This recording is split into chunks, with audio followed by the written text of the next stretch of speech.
Sam Holbrook, the crew chief at first, Chad Fairchild at second, Jeremy Rioch, the third base umpire. And a ground ball to short. That's Willie Adames with a long throw and a nice pickup on one hop. Choi, vintage G-Man Choi over there at first to make the pick on the one hop throw. There's that long throw. You can see Adames trying to set himself on that back foot and skip the throw over there. No problem for Choi. 75 degrees as we start play, and here's Verdugo. That's a strike, Alex Verdugo. And he is a big part of this Boston future. Down and away. 1 ball, 1 strike.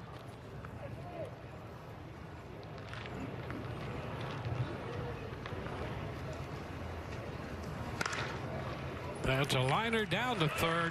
Diaz well off the bag, positioned toward the hole between what normally would be the hole between short and third. And Verdugo is out of there.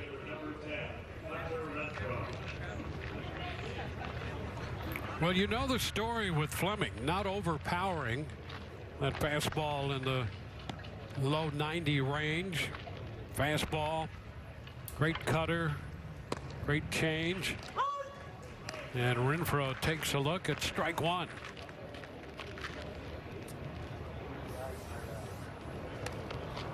Hunter Renfroe takes it up and out of the zone, 1-1. Fleming's second outing of the spring. He went 1 inning in his first outing, picked up a strikeout and didn't give up anything. He's ahead of Renfroe.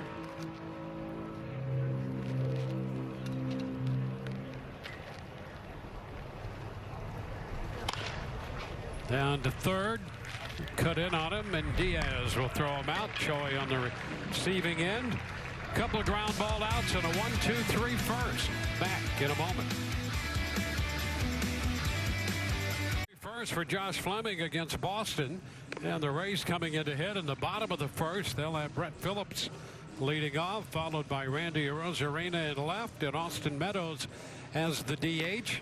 Hitting cleanup, Yandy Diaz. G-Man Choi hits 5th. Willie Adames at short, the number 6 hitter. Kevin Kiermaier in the lineup, starting for the first time this spring. He's in center, followed by Joey Wendell at second, and Mike Zunino doing the catching, batting 9th. All against the right-hander, Nick Pivetta, 28 years old. Formerly with the Phillies. Found himself in a couple games last year for Boston at the end of the season. And here is Brett Phillips. He's going after the first pitch, fouling it away. Well, Brett looking for his first hit of the spring. A lot of energy, versatility.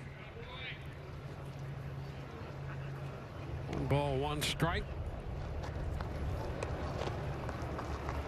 And became something of a national figure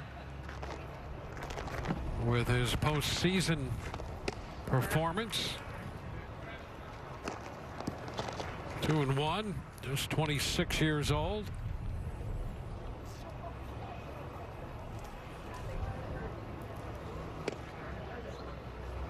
And that is strike 2. 2-2. It might have been that slider from Pivetta. He also has a knuckle curveball he throws. That's a shot up the right side. That's going to be a fair ball and will bound back into the corner, and we'll get a chance to see Brett do some running. Phillips around second, on his way to third, and he's going to stop there, but they may send it back to second. That ball got stuck in the corner, and so Phillips will get a ground rule double instead of the 3 bases. So he picks up that first spring hit in an impressive manner, and you can see him at the bottom of your screen take off. Renfroe had to try to dig that ball out.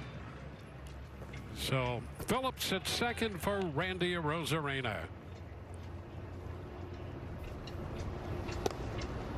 Pitch is wide. Arozarena, a couple hits on the spring, 2 for 10.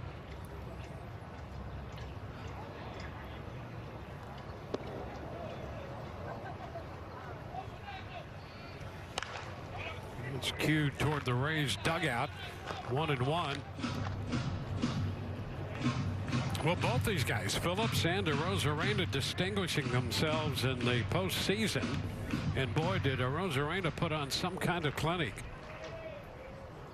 Rays impressed when they recalled him from the minor leagues. Hit 7 home runs for the Rays and then 10 in the postseason.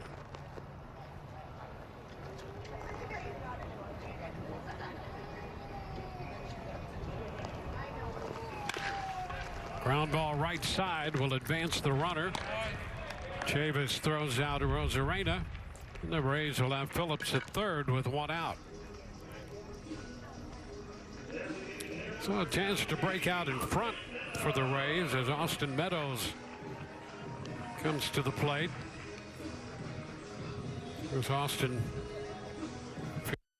open with the excitement he is generating again this spring. 33 home runs 2 years ago. There's COVID and an oblique situation limited him last year. And the Red Sox play the infield up. Pitch is down. And 3 home runs already this spring.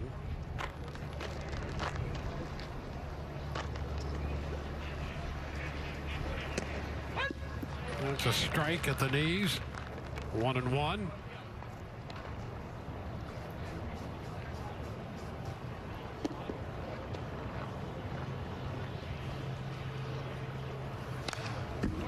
Foul the other way. And Meadows went from hitting .291 with 33 home runs in 2019. Then in limited play last year, 4 home runs. And swinging the bat extremely well in the first week plus of spring training this year. Lays off the hard stuff up. And it's 1-1. The other thing we have to remember about Meadows, he's still very young, just 25 years old. Oh, strike 3 call, a little delayed call there by Manny Gonzalez, and Meadows is caught looking. 2 gone.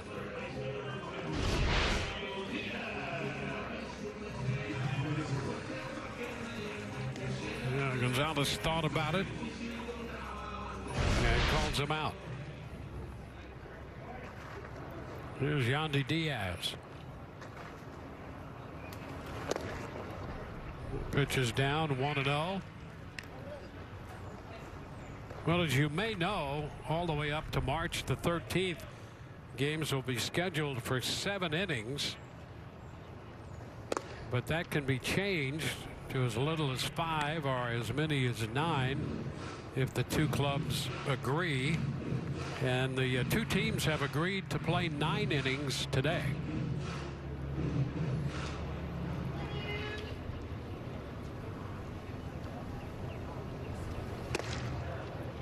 That's a strike. 2-1.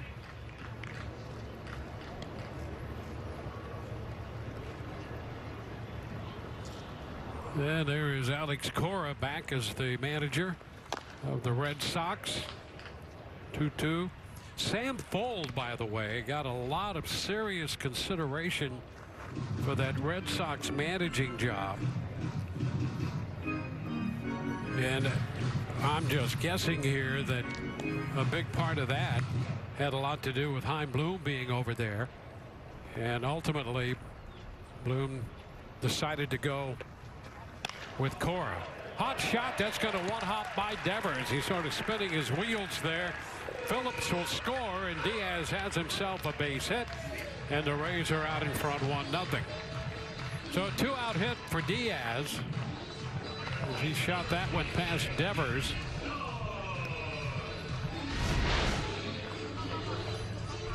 That's a base hit and a run batted in for Diaz. And you can watch Devers there kind of lose his footing.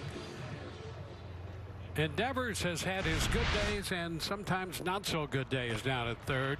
He had a stretch where he was playing outstanding defense, and then other stretches where things really fell apart for him. Ji-Man Choi want to know the count. I mean, first and foremost, they love his bat. And the Red Sox were really excited when he turned in some outstanding defensive work, but at other times, not so excited about the defense. So it'll be interesting to see where he winds up, what he winds up doing, because he has such great talent as a hitter.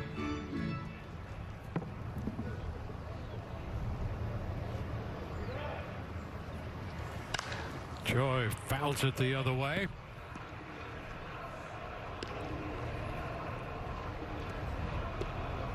So the Rays, the double by Phillips, a move to third on the ground ball, 2-out base hit by Diaz. And the Rays have a run off Nick Pivetta.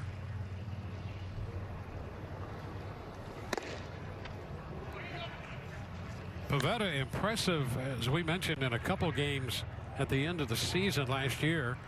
He was originally drafted by Washington. Spent a little time with the Phillies.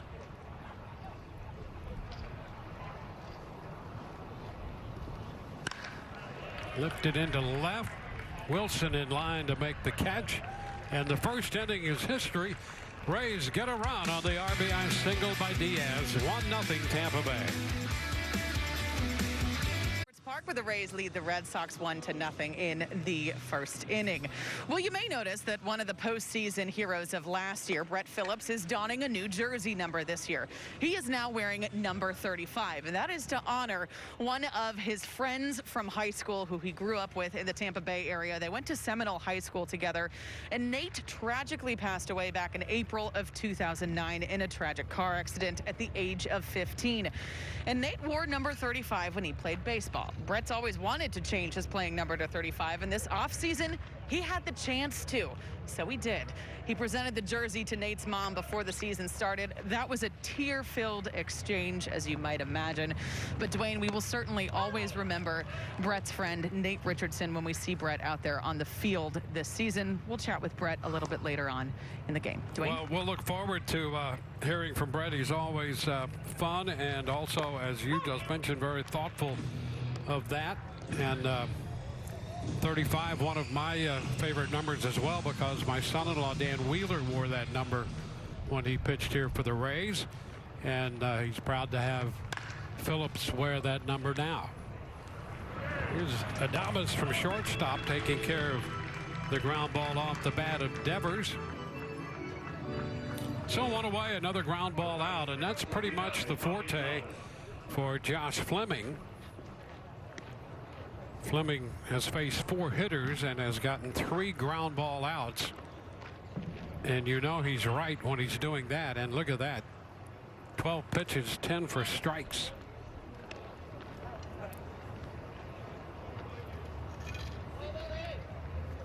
Bobby Dahlbeck, powerful right-handed hitter, playing first base. And he is off to a good start with the bat this spring. 4 hits, 3 home runs. And that may have been the change right there. Bottoming out, down and away to the right-handed hitter. And strike 3 call. So Fleming makes quick work there of the first baseman Dahlbeck. 2 up, 2 down. Well, that was a nice sequence by Fleming. Doesn't throw hard, but you're never quite sure where that pitch is going to be, at what speed. Is he going to start that pitch off the plate with a little cutter? and then have it come across for a strike. There's a ground ball. Nice pick by Adames, and the throw this time it's not going to be in time. And Chavis has himself a base hit. Tough play, good effort.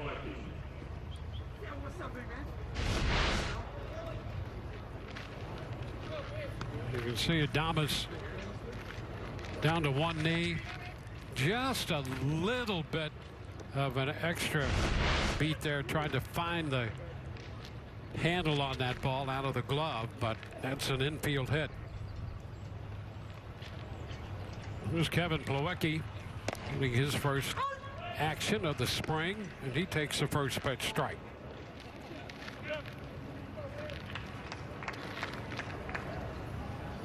Now Fleming, a real throwback, because he doesn't overpower anybody, but boy does he pitch.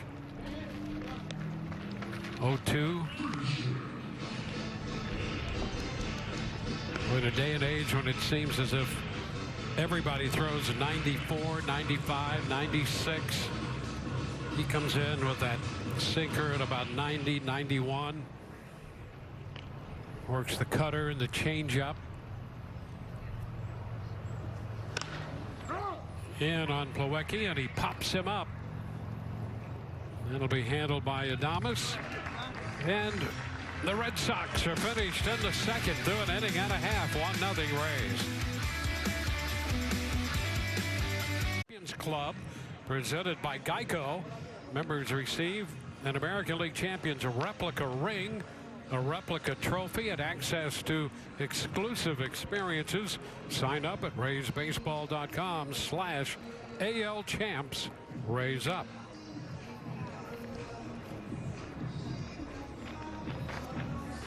Well, the Rays winning the East and then winning the American League pennant. But in the abbreviated season, when you think about it, the Rays 40-20 last year in 60 games, won the American League East by 7 games. When you get a 7-game lead and win a 60-game season by 7, you've done something there. Kevin Cash and the Rays in pursuit of winning it all. Here's Willie Adames. Pivetta remaining out there. Pitch upstairs, a ball, no strikes.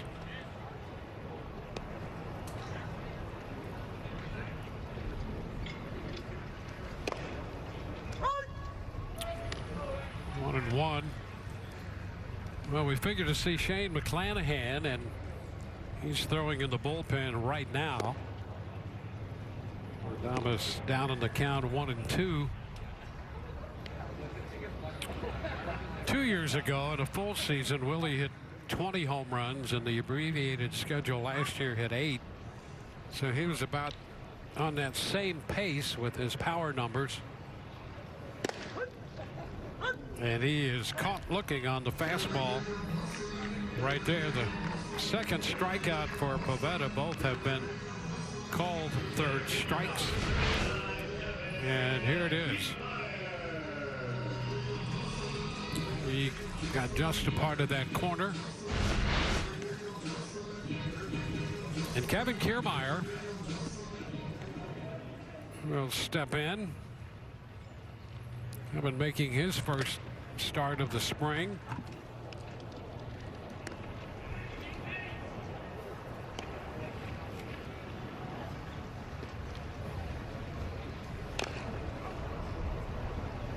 A 1-1 count.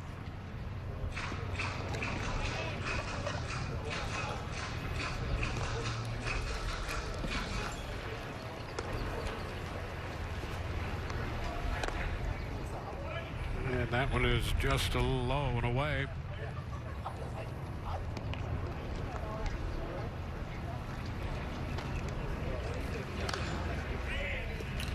Fastball in, and he fouls it back. 2-2.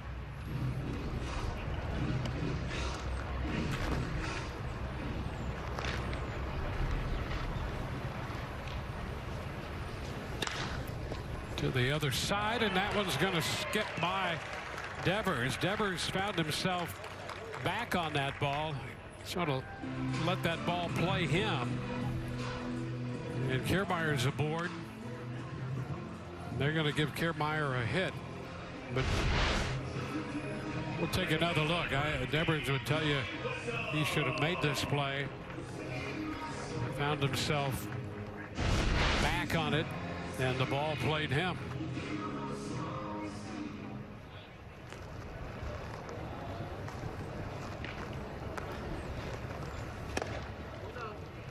It's too tight to Wendell. 1-0.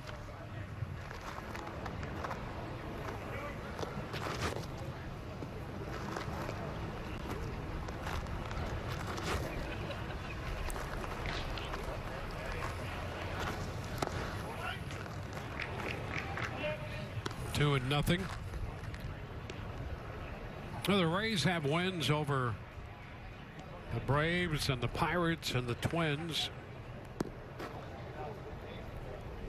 3-4 on the spring.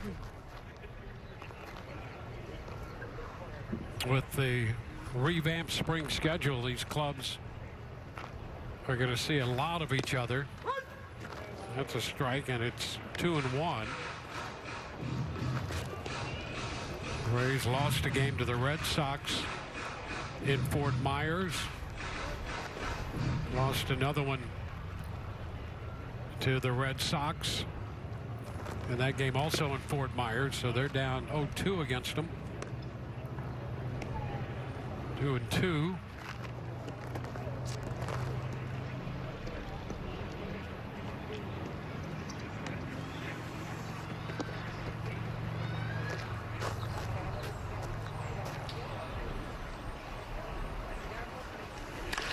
Ground ball right side, Chavis. Arroyo on the middle, and the throw back to first. And the Red Sox turn the double play, 4-6-3. So we are through two with the Rays leading 1-0. Rays have an early lead over the Red Sox through two. It's a 1-0 ball game. We go to the third, and Shane McClanahan's going to be on the mound after 2 innings from Josh Fleming. And we are joined by Eric Neander, Senior VP of Baseball Ops and the General Manager, and a guy who at this young age has done so much. He's been the Major League Executive of the Year, and we could go on and on. Eric, good to see you. It has been difficult to see all the people we want to see, but you look great, and you're well underway here in spring training. Well, thanks. We're happy to be here. It's a little different, but nowhere else we'd rather be. And to your kind words, got a lot of excellent staff that are here and propped me up pretty good. Well, I fully expected you to say that, and it really is. It's a collegial effort here when you do make decisions, and it would be at some point when we had a lot of time, it'd be really interesting to break that process down. In the meantime, Shane McClanahan on the hill for the Rays. Tell us a little bit about Fleming and McClanahan, and where, obviously both of these guys are valuable left-handers, particularly being lefties. So give us where they are now and what you're thinking right now.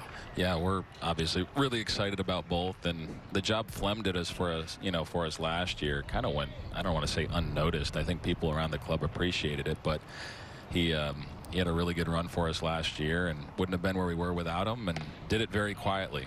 So we're excited about his future. A strike thrower with a really good feel for the ball and can do some different things with it, and has continued to show that this spring. And Shane, having the postseason opportunity last year to get that experience underneath and be a part of that group was incredibly valuable for him. And this spring, he's picked right up where he left off. So more of a power arm, obviously, can get it up to triple digits, and just want to make sure we put these guys in the best position to succeed, not just in this March, April, but big picture and for many years to come. Yeah, he makes quick work of Munoz with a strikeout there. Marcus Wilson's going to be the hitter.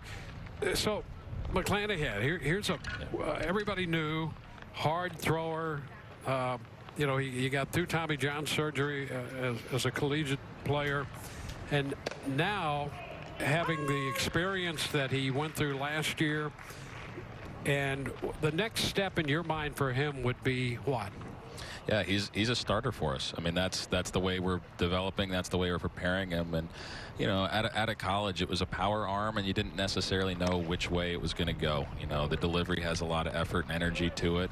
It's a power arm. There's a health history, and you know, can he repeat it? Can he throw enough strikes? Can he do these things? And the strides he's made, you know, to clean up his delivery, to get in a position where he's better repeating it, pitch after pitch, has been remarkable. And you know, for us, this is a power lefty starter, and that's the way we're approaching things with him.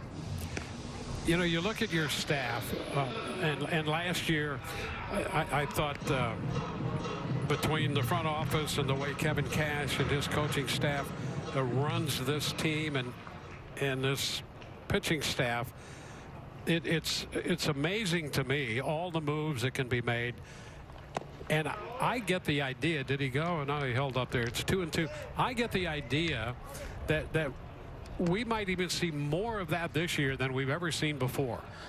Yeah, we're at least preparing that way. And, you know, our intentions coming into this season, we weren't so focused on opening day and setting that initial roster, but putting ourselves in a position where we felt like we had more than enough, frankly, to get through the season and going back to 162 games, the full slate. So if we were going to, you know, be off the mark, we really want to do our best to be on the side of having too many innings rather than too few. And I hope by saying that doesn't come back to bite us as we get into this season. But very much on that side. And, you know, a couple lefties here today should be a big part of what we do this coming season in some capacity. Well, you have so many good young arms that we could get to in a moment. Wilson out on strikes here. It's a nice job here by McClanahan on the first two hitters. When you look at the additions, they've been veteran guys. Waka for one, Hill the other one, Archer's back here. And I'm assuming that you'd love to see those guys be healthy and give you quality innings so that you don't have to call upon some of the more inexperienced arms to fill those innings. Yeah, without question.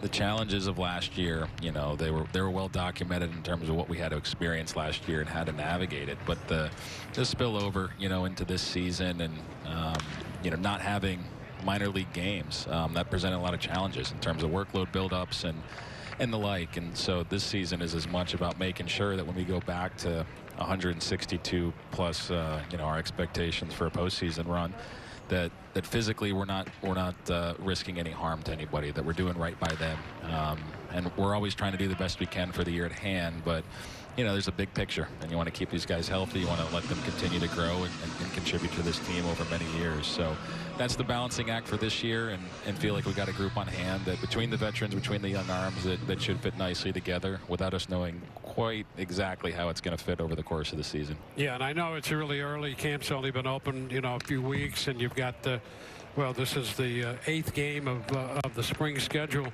But if you could give us a little evaluation of where you think Waka and Hill and Archer are right now, because in one way or another they're all coming back from something. Yeah, and without question. And I'll be quick here. They're all physically where we want them to be, at least as good. And if we need to pick this up next half inning, I'm happy to. Hey, that's a great tease. Perfect. I mean, you're a natural for the business.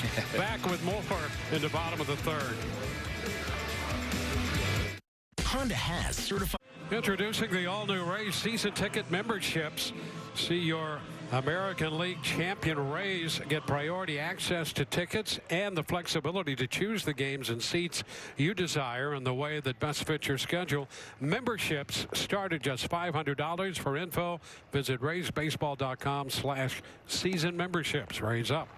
We go to the bottom of the third. Mike Zunino leads it off. With the Rays holding a 1-0 lead, we have Eric Neander mic'd up from the executive booth here. Not together, so we are social distancing as protocol would have it. We're talking about pitching, Eric, and bringing some veteran help in. This one off the end of the bat, bobbled for a moment by Dahlbeck, but with the catcher running, Pavetta had time to get over there. Give us a little breakout on your thinking there and where you think Walker Hill and Archer are right now. Yeah, physically, I think all four of them are in a good spot. We've seen Walk get a couple of outings in here so far. Arch is going to get there soon. Rich had one to forget, as he made it very clear. You know, he'll loan him, but his spring trainings historically haven't been the most indicative when it comes to what to expect out of him, you know, in the coming season. But, you know, the most important thing right now, all four physically in a good place, and, you know, some little tweaks, different voices and things from Kyle and our group here that we think might help them. They've been receptive, and at this point, that's about all you can ask for.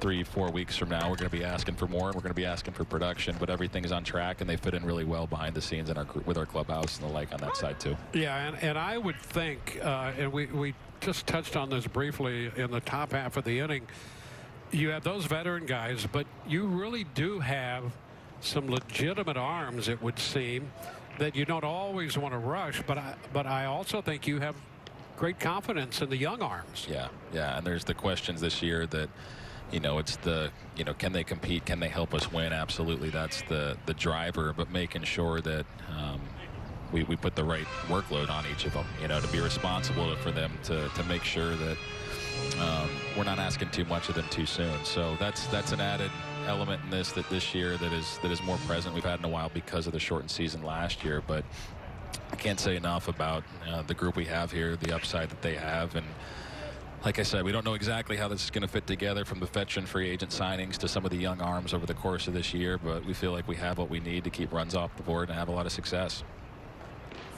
Brett Phillips, 2-2 the count to him, and he lifts this one toward left center. That's Verdugo over there. Wynn carries that ball a little bit in front of Wilson. Verdugo makes the catch. You know, they've always said, and I've heard that from the time I was a teenager, I knew that maybe hitting a baseball was the most difficult thing in sport to do. So I appreciate that idea. But you have a couple of young hitters here that are kind of interesting. Randy Arozarena was outstanding when he came up, and even better in the postseason. Is it really that easy? Not for the rest of us. Yeah, that was a lot of fun, and I think for us, we enjoyed it the same as our fans did. Just, you're along for the ride, and you just can't wait for each upcoming at bat. It was a blast to see him do what he did, and to carry it through over 20 games the way that he did. Yeah, the other guy who is on the minds of a lot of folks, and we talked about him in our open today a little bit, is the guy on deck, Austin Meadows, and just to have him healthy again would be a big step in the right direction. Yeah, without question. And, you know, Randy and Austin both had COVID last year, and I think their bodies and how they responded to it was different, as we've seen with this, you know, over time and across society. And just a tough year for Austin. Never could quite get fully settled in, but used the offseason to reset, to get himself right, to get himself back in the kind of shape that he was in 2 years ago. And we've seen here in the early going him get to some balls that he just wasn't getting to last year. And it's spring training, you want to be careful not to read into too much, but he's turning on velocity, the swings, the path. It's quicker. It's the way it was more like 2019, and has us, and more importantly him, really excited about what's ahead. Yeah, but it's such a difficult art to hit the way he has. This time he takes aim down at Ozzie Timmons there at first, who got out of the way with that great footwork he has.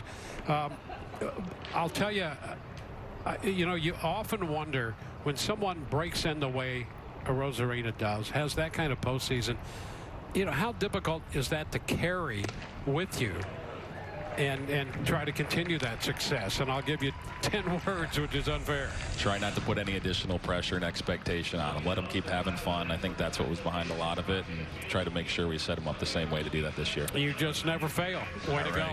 Thank you. I appreciate the time spent with us today. Thanks, Dwayne. Appreciate it. Enjoyed it. Well, the Rays are up 1-0 headed into the top of the fourth. You take a look there at Nick Anderson, who's coming on as pitcher number 3. Josh Fleming started, worked 2 innings, very good innings for the Rays, and Shane McClanahan came on and worked the 3rd, and boy was he good, striking out the side on all three swinging third strikes. They got Munoz, Wilson, and Arroyo, and did that in 15 pitches. So he had a very efficient inning, and now gives way to Nick Anderson. And you know the job Anderson did for the Rays last year, 30-year-old right-hander. And he'll work the top part of the order, starting with the number 2 hitter, Alex Verdugo. Renfroe and Devers will follow. Rays with a run in the first. They lead 1-0. There's Kyle Snyder keeping track of these arms. And boy, what a difference you get. Fleming, who is sort of a technician, and McClanahan, who is just high velocity from the left side. Now more high velocity from the right side, Nick Anderson. The pitch inside, a ball, no strikes. Anderson easily in the mid-90s plus with the fastball, and then that curveball on the ground down to first. Choi finally corrals that thing and makes the play unassisted. So one away, top of the fourth.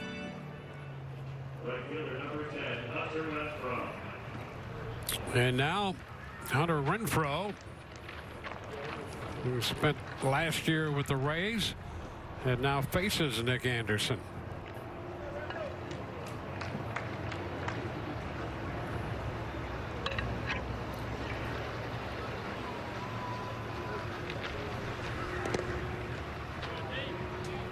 Too low, a ball, no strikes. Anderson starting him with a little breaker.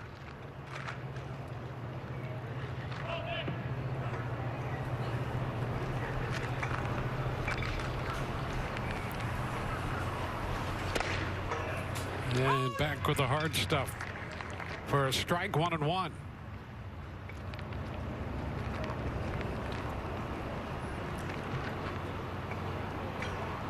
I mean, you know pretty much what you're going to get from Anderson with that high velocity fastball and the curveball.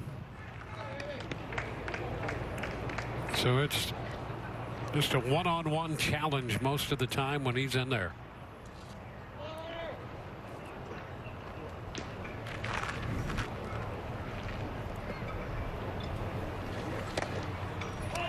It's a strike. Takes the fastball, and it's 2-2. As we mentioned, the Rays 3-4, Boston 3-4 as well, and the Red Sox have been hitting the ball this spring, hitting over 300 as a team. They've had 11 home runs in 7 games. Down to first. This one comes up for Choi, and he cradles that ball in his midsection. So a couple of ground balls handled unassisted by Ji-Man Choi.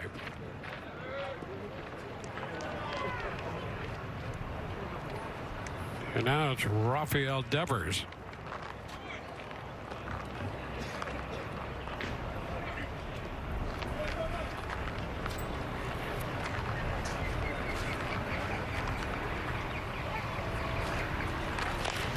And a chop to the right side.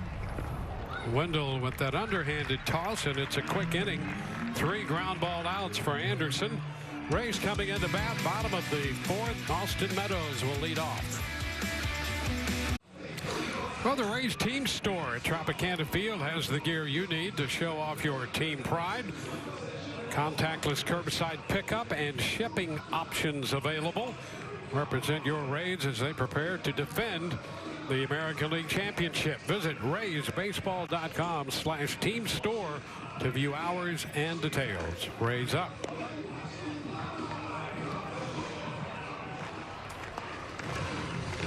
We go to the bottom of the fourth inning. We'll see the second pitcher of the day for the Red Sox. Nick Pivetta worked 3 innings, and now Matt Hall, a big left-hander, 27 years old, originally drafted by the Detroit Tigers. And so Hall will face Meadows, Diaz, and Choi.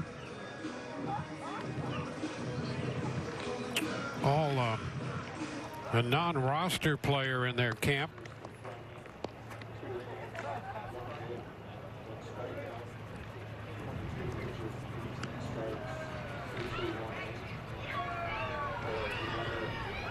So Pavetta worked 3, gave up 3 hits and a run. Struck out 3. Didn't walk anybody. And so here's lefty on lefty, Austin Meadows against Matt Hall. First pitch is a strike.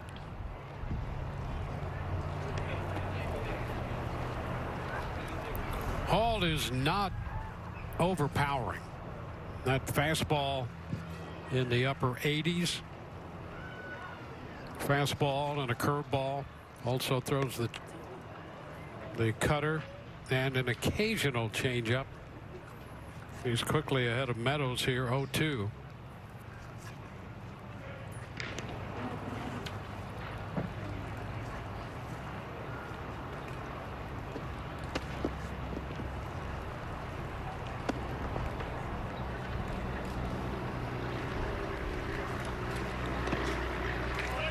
Touchdown.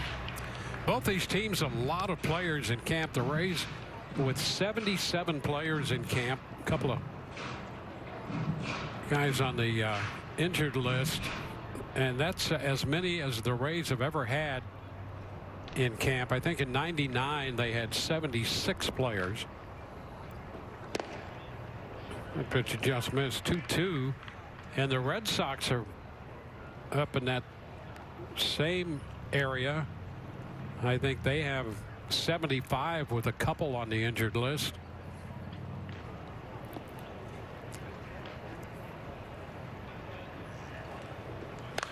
Two is fouled right back, so count 2-2.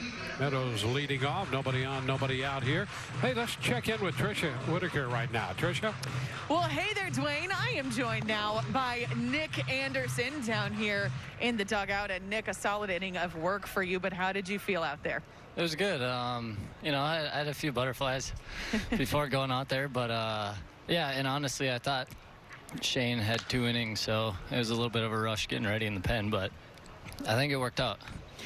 But you said a little bit of butterflies. How exciting is it not only to be in spring training now, but know that you have a 162-game season ahead as opposed to a 60-game season? Yeah, absolutely. You know, it just kind of getting out here for the first game, and it kind of just reassures you all that work that you put in the off season, and then just a couple weeks, obviously, during spring training and stuff too. So I'm still kind of catching my breath. My heart rate's still going a little bit. We like that. That's a really good sign. Speaking of the offseason, instead of going back to Minnesota, you stayed here in St. Pete to work out. And I know you said earlier in spring training that your goal, one of your goals was to increase your mobility and your strength. I mean, how did those workouts go, and what was behind the decision to stay here? Yeah, you know, especially with this offseason being so short, it's always you spend a couple weeks trying to find a place. When I go back home, it was just overall, you know, I thought I'd have a little bit more time just to kind of focus on my body and baseball. So, you know, I'm really happy. I started working on a diesel in Tampa. They do some awesome stuff over there, and body's feeling great, so I can't complain. You were dominant in the regular season last year. When you look back at that season, the regular season and the postseason, how do you view that immense success during the regular season, and then maybe just a little bit of fatigue that you talked about in the postseason? Yeah, you know, hey, everybody can't be perfect. You were close. You were close. Hey. This game's all about failure and overcoming that. So, you know, it just happened that it kind of I struggled a little bit during the playoffs, and you know, whether it was fatigue or whatever, you know, unfortunately it was during an important time, but I should probably watch this game in case I get hit with a foul ball. Oh, I got you. But yeah, it was, you know, I try to go out there and do the same thing every time. Go out there and try to give the team as much support as I can, and you know, kind of whatever happens, honestly. You were on the mound in the final game last season of the World Series. You guys got a taste. I mean, it was right there for you. How much motivation does that provide not only you, but this group headed into 2021 to get back there? I think, yeah, everybody probably still has a little bit of that bitter taste, you know, and especially hopefully with the vaccine and stuff coming out, we get back there and have it be a sold-out stadium. I think everybody would really like that. We would love that. We love that optimism. Nick, thank you so much. Appreciate the time. Good luck this season. Thanks, Trisha. Dwayne. All right, Nick Anderson with a very efficient 1-2-3 top of the fourth, and a nice visit there with Tricia. A couple of walks here in the bottom of the fourth. Meadows got down 0-2 and then drew the walk against Matt Hall. Yandy Diaz walking on 4 pitches, and here's Ji-Man Choi, lefty on lefty now. Up the middle, that's going to be a base hit into center. Meadows going to be waved around by Rodney Linares. No play at the plate, and the Rays pick up their second run, taking advantage of 2 walks, and then the base hit from Ji-Man Choi on the first pitch he saw to drive in his first run of the spring. Well, after that 4-pitch walk to Diaz, Choi, knowing Hall, doing everything he can to find a strike, and he was after that first pitch. Choi in center, right back into center. So a run home. Men at first and second, nobody out for Willie Adames. He shoots it toward the gap in right center field. That will be cut off out there. Diaz will score. Choi will go to third. Renfroe got over to cut it off, and Adames driving in the run to make it 3-0. Willie jumping on the first pitch. And again, aware that Hall, after a couple of walks, concentrating on trying to throw a strike, and the Rays have taken advantage of that, both Choi and Adames. And that's the breaking ball right out over the plate. And Adames shoots it the other way.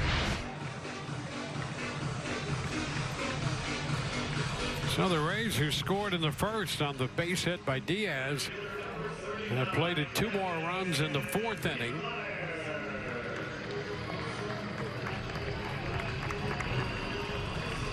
And Dave Bush out for a visit there with Hall before they face Kevin Kiermaier, lefty on lefty here.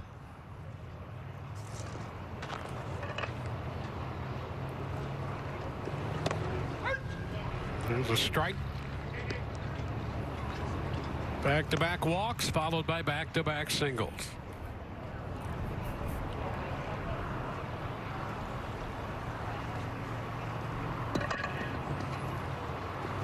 There's a breaking ball on the ground. Chavis Arroyo won, and the late throw to first. The run scores. So Choi crosses the plate. The Rays pick up their 3rd run of the inning, 4th of the day. Adames forced at second, and Kiermaier will get a run batted in. And just a little hesitancy in the middle of that attempted double play, and really no chance to get Kiermaier. So he's at first. We'll take another look. Arroyo in the middle there. And that allows Kiermaier to reach and pick up the run batted in. Joey Wendell takes a pitch wide. So 3 runs home, 1 on, 1 out. And Joey Wendell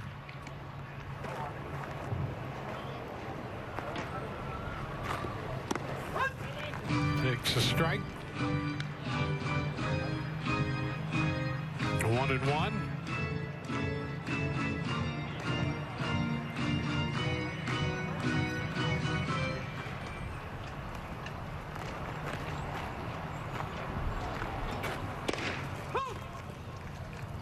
It's a ball, 2-strike count now.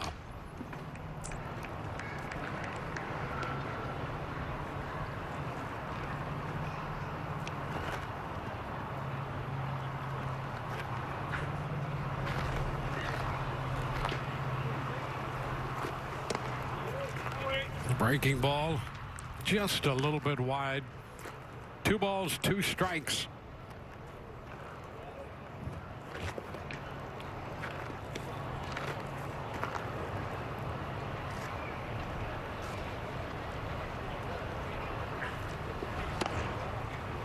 And the count goes 3.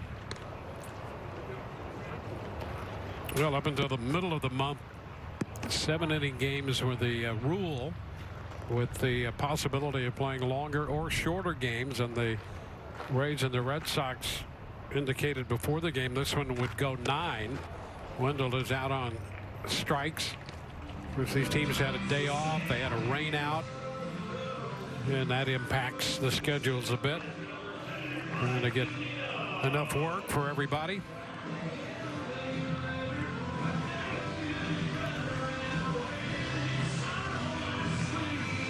So 2 gone, with Kiermaier still at first for Mike Zunino.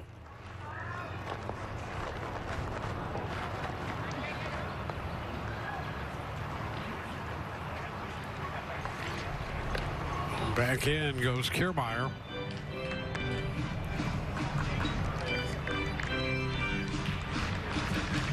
The Red Sox got 3 innings from Pivetta. The Rays 2 from Fleming. Then McClanahan and Anderson following. Hall following Pivetta. Throws a strike.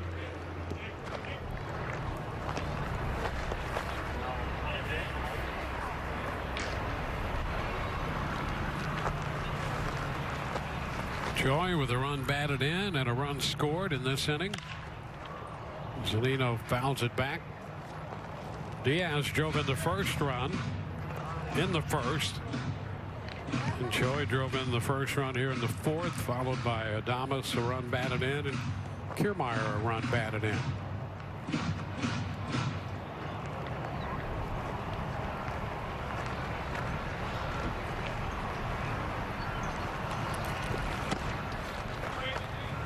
Ball, 2 strikes.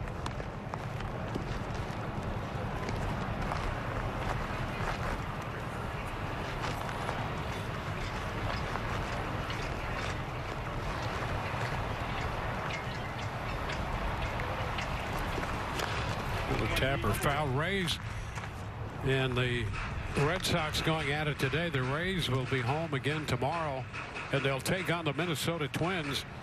And a couple of hard throwers will be scheduled to pitch for the Rays tomorrow. Luis Patino, who came over in the deal with San Diego and the Snell deal, and Joe Ryan, hard-throwing right-hander, both scheduled to pitch tomorrow. That's a strike called on the outside corner. And the Rays are finished in the 4th, but they pick up 3 runs. We're headed into the 5th. When we do, we'll be chatting with Kevin Cash, the Rays manager. We head into the 5th inning. The Rays have built a 4-0 lead. You're looking at Hunter Strickland right there. He's going to be the 4th Rays pitcher of this game, and we're very pleased to be joined by the Rays skipper Kevin Cash. And Kevin, good to see you, and I'm certain that with a day off and a rain out, it's good to see some of these guys get some work. Yeah, it is. The day off kind of came at the right time, so we're happy about that. But it is nice to get back on the field. Beautiful day. A little windy, but you know, those first games, it was baking hot out here, but now it feels pretty good. Yeah, give me. I thought Fleming 2 innings. He was as much as Josh Fleming as he's ever been, it appeared. Yeah, he can pitch, man, and fun to watch. You know, when you're looking at a guy from a player development coming up through the system, our guys rave about him. He works fast. He throws strikes. He attacks the zone. You know, he comes after hitters. The defense loves to play around him, play behind him. He can pitch. He's going to help us a lot in probably multiple ways throughout the course of the season. Yeah, I want to talk about the other 2 guys who pitched, but this guy here, Hunter Strickland, I find him to be an interesting guy in camp. Dahlbeck takes a strike. You know, Strickland's one of those guys who, you know, you could maybe, if you're not a fan who watches every move the Rays make, you'd say this guy might just slip under the radar screen. but he's a veteran guy who's been around. He's been in situations. He's overcome some situations as well, and he has a good arm. And so give me a little breakout on what you've seen of him so far. Well, he's got a very good arm. His fastball velocity is there. I know Kyle and Stan's messaging is just to find that comfort zone with the breaking ball, landing in the zone as much as possible. But he's a guy that, in all honesty, we've targeted for a couple seasons. There's a lot to like about him. He's one of many that our front office and our pro scouts have really brought into camp, that it makes for some interesting and exciting discussions on how, on a given night or, you know, a given series, our bullpen could really look. Yeah, you know, I suspected that because you guys do that so well as an organization. You'll take a guy and you see things in them apparently that you know, some other clubs may not, and before you know it, you have a valuable commodity. Yeah, well, I don't see it. They certainly see it, though. You know, we get the benefit of getting to work with these guys that they like you said, I think they do recognize some, you know, strong tendencies that can really help a guy. And if there's a little bit of tweaking or fine-tuning at times, you can see him being very successful in helping us win. Yeah, there's a pretty good pitch right there with a little mustard on it for the strikeout of Dahlbeck. Yeah, you know, we from time to time get a chance to talk to some of those guys, you know, and I try to pry open their brains and their secrets, and they're pretty close to the vest with that. But it is intriguing to watch, particularly from the perspective that we have, to see guys come in to camp that joins this club, because there have been a lot of success stories that otherwise would have gone under the radar screen. Yeah, and look, that's a credit to so many people in the organization, and ultimately it comes down to the player getting it done. But anything that we can do as an organization, from R&D, analytics, and certainly on the field, to help these guys better themselves, it's a benefit to us. It's a better benefit to their careers. And it looks like from this camp, I mean, there are a lot of interesting names, like I said, that are coming out firing, and we're having a lot of fun discussions after their outings. Yeah, I mentioned earlier, I wanted to get your take not only on Fleming, but McClanahan and Anderson, who've both thrown today, and they were impressive from this point of view. Yeah, they were. It was good to see Ando get back on the mound. That was his first outing. He's been in the backfields doing some live BPs, and I know Kyle, he's going to take it slower with some of these guys, especially given that, you know, how much Nick, how much Diego, how much Pete, all of them pitched and helped us win games in October. If we can shave off a couple outings, why not do it here early on? And then with McClanahan, it's that guy's got a chance to be really, really special. I mean, it is electric stuff. Fastball, breaking ball, the slider that he's introducing a little bit more. He's got it all. It's just a matter of harnessing it in the zone, which he's totally capable of, but a lot to be excited about. Well, 2 outs here as Chavis fouls out to G-Man Choi. Kevin Plawecki's going to be the hitter, and Strickland 2 up and 2 down. On the offensive side,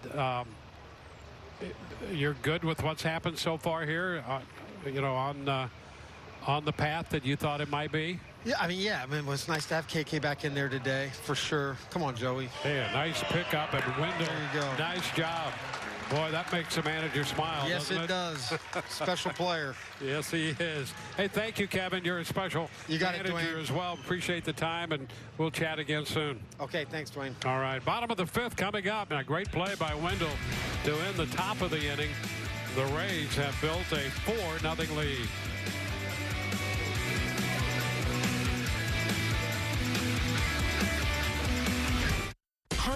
Rays Rookies Kids Club, presented by Outback Steakhouse, is back with swagger.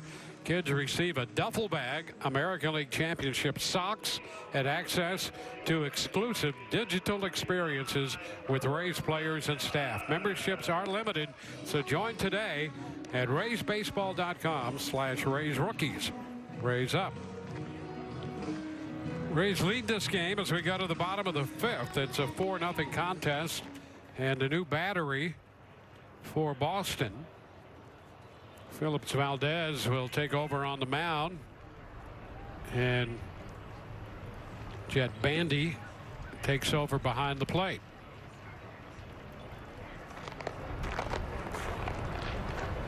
And leading it off, Brett Phillips for the Rays.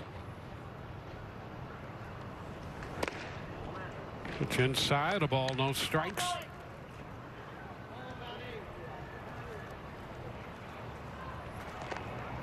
So Phillips doubled back in the first inning, scored the first run of the game. And then the pitch upstairs, 2-0 to Brett. Let's check in again with Tricia. Well, hey there, Dwayne. I am joined now by Mike Zunino. Mike, it is spring training time during the offseason. You were re-signed. How thrilled are you to be back with this team, especially after the success that you guys had last season? Couldn't be more excited. You know, it's just a great group of guys here. Unbelievable young talent. Just a great organization from top to bottom. So to be able to come back, you know, hopefully take another step from what we did last year, it's exciting to be part of this group. A couple big changes to the starting staff, of course. Charlie Morton and Blake Snell are no longer with the team. How much will you miss seeing their faces in the clubhouse? We've talked a lot about how you can't replace those two guys. Yeah. I mean, I don't think you can't say enough about those two guys. You can't replace them. But there's one thing I know for sure. With this front office and what Eric can do, they'll replace him with the next best option. Seeing these guys come into camp so far with Arch, Waka, Colin, all these guys are throwing the ball extremely well. You know, so you know we're going to take another step in the right direction and just added more arms. How are you feeling personally coming into spring, not only getting to know some of these new additions, but also at the plate? Feeling good. I was able to build off some stuff that Chad and I did in the postseason. Was able to really do that. It's nice to get a full off season in. Last year was a little bit crazy with the summer camp and having to kick back up, but feeling really good. Been able to put a lot of work on both sides of the ball, so continue just to hopefully round everything out and get a full head of steam going into season. And we want to talk about a few of those new guys. Chris Archer specifically. What have you seen from him? What do you like about him, and how is it catching him? I think you lose a guy like Charlie, but you're bringing another pro like Arch. You know, it's one of those guys, he goes about his business. He knows what he needs to do. You know, he carries himself extremely well, obviously coming off injury, but he knows exactly what he wants to accomplish every day. And I think, you know, it's another great role model to have for these young guys to learn from. We saw Shane McClanahan out there on the mound today. The Rays have spoke very highly of him. We just talked to Eric Neander about him, saying they view him as a starting pitcher. How do you view him? What's impressed you? Everything. You know, I think he can eat up a lot of innings for us. I think, you know, see what he's throwing, how he's throwing that slider right now. The fastball command's great. You know, his biggest thing is working ahead of guys, and if he works ahead of guys, he has enough stuff to put him away. And it's nice to see him build off that confidence of being in the postseason last year and really coming in with a lot of confidence and throwing the ball well. Looking forward to watching you this year, Mike. Thanks so much for joining us. Awesome. Thanks, guys. Dwayne? All righty, Kevin Smith pinch hitting now for Meadows. Austin had a strikeout and a walk on the day and a run scored. Rays facing Phillips Valdez. And it's a 2-0 count. There's Diego Castillo busy in the bullpen. And a strike, 2-1. Valdez, an interesting right-hander. Tall, lanky, 29 years old. He's been around. He has a changeup and a fastball, and really will throw that changeup as much or more than the fastball. And gets the corner right there with the fastball. It's 2-2. In fact, he struck out a Rosarena on 3 pitches. He went fastball, changeup, fastball, and got him. And if you've seen this guy, you can't really look for a changeup, but he throws it so often that I'm sure the hitters in the back of their minds go up there thinking about that changeup, and I think that makes him susceptible to that combination of fastball, changeup, fastball, the way he worked to Rosarena. Full count down to Smith, and this one hits him. The Rays have a runner with 2 gone.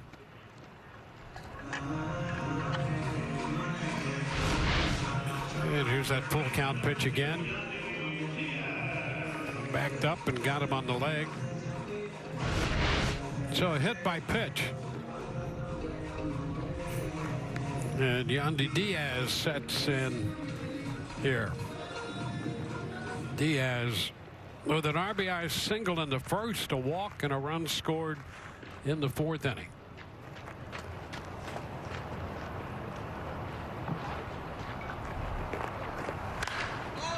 Valdez delivers, and a little popper foul. That's going to be handled by Dahlbeck, and the Rays are out in the 5th. They leave a man. We head into inning 6 with the Rays leading 4-0. There are lots of Latest Rays news content delivered directly to your inbox. When you sign up to be a Rays insider, you'll be the first to see information and future deals directly from the Rays. Visit RaysBaseball.com/newsletter today. Rays up. Rays lead 4-0. We go to the 6th. Diego Castillo's on the pitch. And let's check in with Tricia once again. Well, hey there, Dwayne. I am joined now by Kevin Kiermaier. And Kevin, as you embark on this 2021 season, just first of all, how excited are you not only to be with this group after what you did last season, but also be playing in front of some fans and some normalcy? Yeah, it's great. Life is good. You know, anytime you get to take the field with a great group of guys like the guys we have here, you just feel truly blessed. I mean, it's so much fun showing up to the field each and every day, and then you know, getting to the fans. It's great seeing you know, people in the seats once again, and hopefully we'll have that spark in the stadium once again, and create some adrenaline for us, and a little bit more excitement, and fun things to look forward to.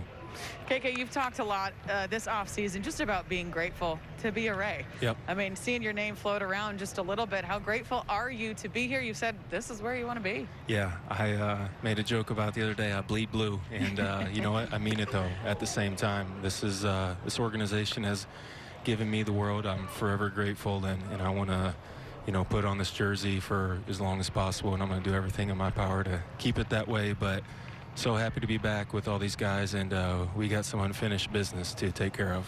You mentioned it. So close to the finish line last season. You guys could taste it. What's that motivation like heading into this season? It must feel like a little bit of motivation, but also a little bitterness. Yeah, well, you know what? There's so much to be proud of last year, and you know, the bitterness is slight as can be, because obviously you want to come out on top, but we accomplished so much last year, a lot to be proud of.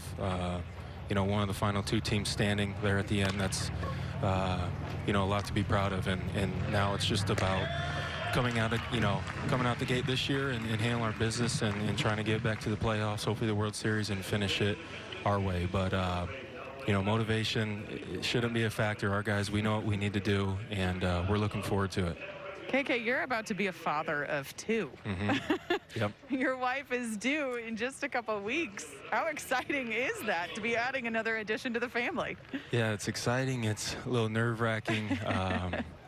But, you know, I've been waiting my whole life to put myself in this position to be a family man and have a great wife, a great son already, and another baby boy coming. So I was joking with the guys. We got you know, 2 out of 4 positions on the infield, and you know, we might make one more addition a couple years down the road, but I want to let Marissa, my wife, you know, kind of live a regular lifestyle for a couple years, because this pregnancy it's no joke. I tip my hat to him, and but all good things, and I'm looking forward to be a daddy of 2 here come shortly. So many exciting things to look forward to in 2021. Kevin, thanks so much for your time. Thank you. Dwayne? All right, thank you. Well, the Rays with this 4-0 lead and some wholesale defensive changes. We'll get to those in a moment. Diego Castillo has retired Munoz to begin the 6th on a chopper 3rd to 1st. Marcus Wilson shoots it into right center field. That's going to drop for a base hit. And that's Josh Lowe out there in center now, and he returns the ball to the infield. Rays with a complete changeover of the defensive personnel. And Kevin Smith, who we saw pinch hit in the DH role for Austin Meadows, stays on to catch. So the battery is Diego Castillo and Kevin Smith here in the 6th inning. New infield, new outfield as well. On the infield, Miles Mastroboni is down at 3rd. Taylor Walls at shortstop. Vidal Brujan is at 2nd base. Dalton Kelly in at 1st. Fly ball back toward the left center field. Arroyo lifting it out there, and over from center is Lowe to make the catch on that one for the 2nd out low in front of Brett Sullivan. who's now playing left with Lowe in center. And Nathan Lucas is in right field to complete the changes. There's a look at Lowe in center. And Lowe, a top prospect, and over the last year and a half or so has matured not only the baseball talent that he's had, but he's become bigger and stronger. And the Rays really like this group that they put out there. There's some talent on this field now as well.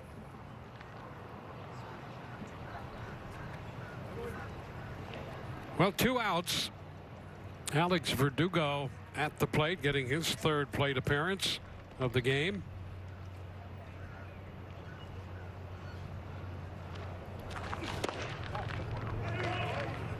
It's just missed. Fleming worked 2, followed by McClanahan, Anderson, Strickland, and now Castillo.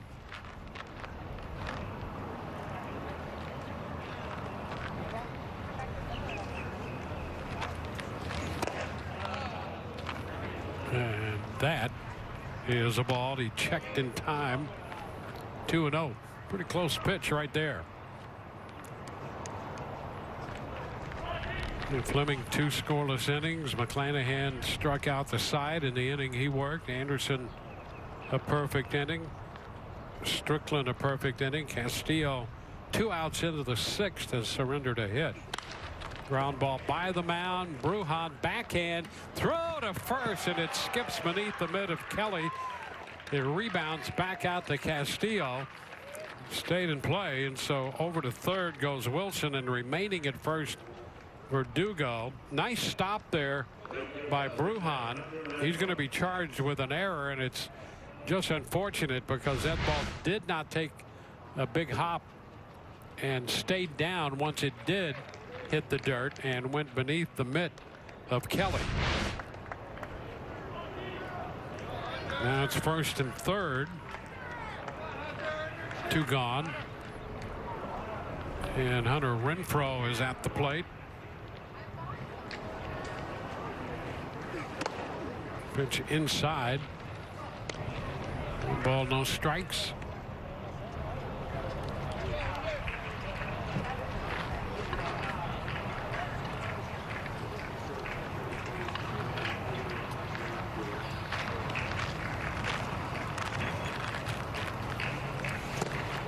It's a wave and a miss.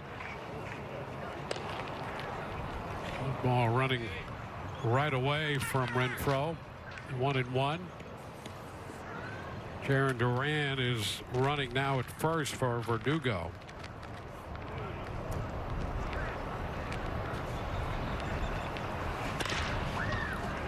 Down to short. And across to first, handled by Taylor Walls to take care of Renfroe. Bottom of inning 6 coming up. 4-0 Tampa Bay.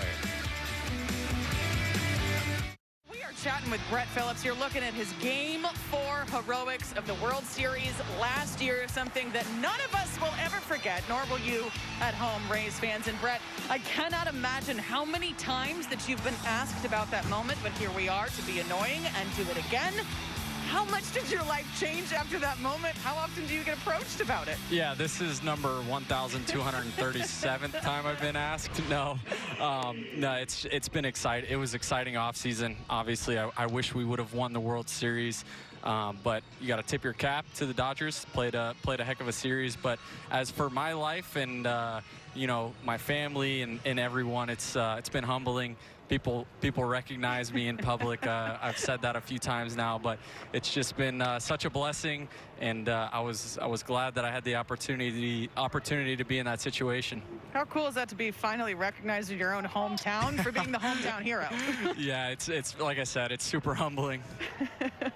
Brett, we want to talk to you a little bit as well about your jersey number. You changed your jersey number this season to number 35 for your friend Nate Richardson, who passed away in 2009. You said you've always wanted to do it, but tell us a little bit about the signs that you had before you changed it to 35. Yeah, you know, it's been a really cool story. for me changing to the number 35. Obviously, shout out to the Richardsons. Nate was one of a good buddy of mine, best friends growing up, a teammate. He was a brother, a friend, and for me, I've always wanted to honor him. And by wearing his number, that's the number he wore at Seminole High School when we played there, and it's retired now. But obviously, I've just never had the opportunity to grab it, and here we are. Number 35. I couldn't be more excited to be wearing his number and honoring him. You said you kept seeing the number 35 pop up before you decided to do this. Where did you see that number pop up? A little bit of serendipity, fate, whatever you want to call it. Yeah, it was a really cool story. So it was with Kansas City last year, and it started off. I was sitting in the hot tub, and a few days before I got traded to Tampa Bay, and I looked down in the hot tub, and there's a number 35 sticker just floating around in the hot tub, and it kind of, it's pretty cool. I get traded over to Tampa Bay, and I wanted to ask for the number 35, but Nate Lowe was wearing it, and Nate was the name of my buddy. So that was really cool. And then we take our first road trip on the plane. I'm in seat 35. We head out to San Diego for the playoffs. There's a huge statue of 35. So it was really cool to just see this number 35 everywhere. And then Nate gets traded in the offseason, and the number 35 opened up after everything that happened. I was just like, man, that's a godsend thing. I see the writing on the wall, and I, again, super thankful that I'm able to grab it and wear it. What an incredible story. And Brett, as you look forward to this season, after what you guys were able to do last season and head to the World Series, you were one of the last 2 teams standing. What's the mentality this season? What's the motivation like? Hungry, very hungry. Obviously, when you get to the final, the final 7 games of the season, you're there to win. And when you come up short like we did, it's one of those things. It's gut wrenching, but it makes you hungry. We're hungry to get better. And we've got the group of guys that are able to do it and get back there. So I'm looking forward to the season, and obviously that's the #1 goal, is to bring a World Series to Tampa Bay. Are we going to see any more dance-offs between you and your good friend Randy Arozarena this season? If you don't know at home, they had some epic dance-offs that went viral. Yeah, it's been a topic of discussion in the clubhouse. We get our practice in on the backfields and in the clubhouse. We're always dancing, but we'll see. I'm always ready for a dance-off. So whenever the circle starts to form, and my name is called, I'll be ready. I don't know if Randy will be ready, but I will. Well, we cannot wait to see more of that this season, Brett. We will also think of your friend Nate Richardson every time we see you out there on the field. Awesome. Thank you so much. I appreciate that. Thanks, Brett. Always a pleasure. Dwayne.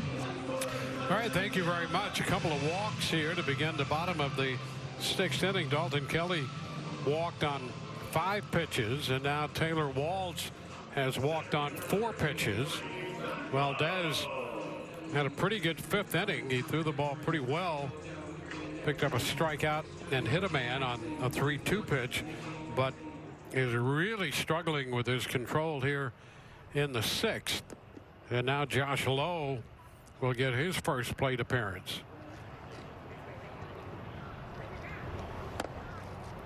And he takes the pitch low.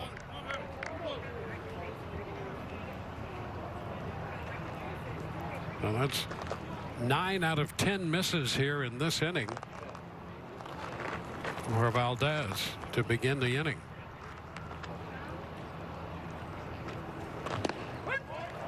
There's a strike, 1-1.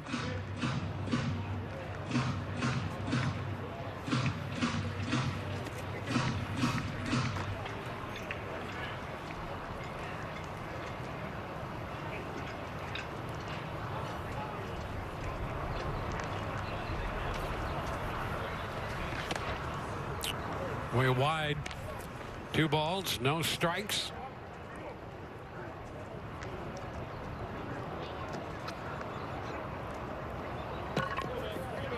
Right-hander Kittredge up in the bullpen for the Rays.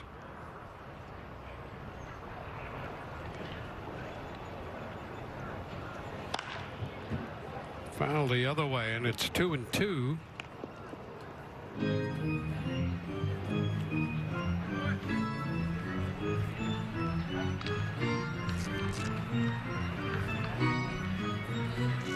Josh, 23 years old. We'll recall Nate, his older brother.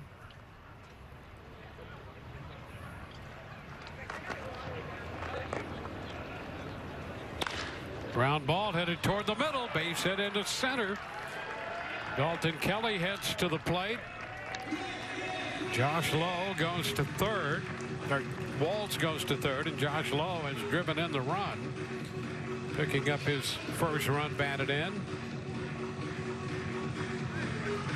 So the Rays tack on another run to make it 5-0.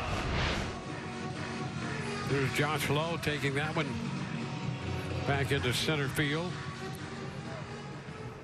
and sending Walls over to third base.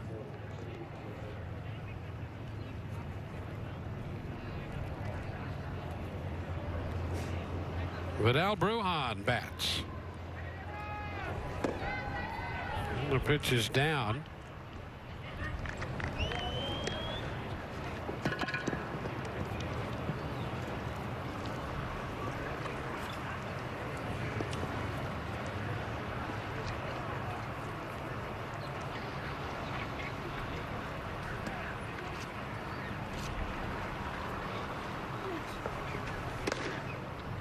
And the pitch is wide. 2 balls, no strikes. Well, Dalton Kelly walked to open this inning. And then Taylor Walls, who the Rays are very high on, maybe the best shortstop in the organization, walked. Walls out of Florida State. And Josh Lowe drove in the run and sent Walls to third. Lowe picking up the RBI single. Rays drafted him out of high school. Interestingly enough, he had committed to go to school at FSU. So you got Walls, who did go to FSU, and he's at third. And Lowe at first, who committed there and was drafted and signed by the Rays. So a couple of youngsters on the corners here at first and third with a run home, and 3-1 the count to Brujan.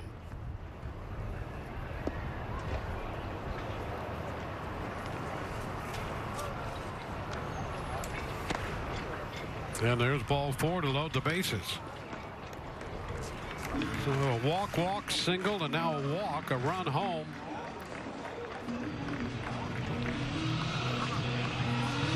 And the Red Sox, watching their right-hander Valdez struggle with his control. Pinto will be the pinch hitter for Zunino. And he'll probably, well, we'll see if he stays on as the DH or the catcher, because Kevin Smith pinch hit for the DH Meadows and then stayed on to catch. And we'll see how the Rays play this one as Vidal Brujan prepares to bat against the struggling Valdez.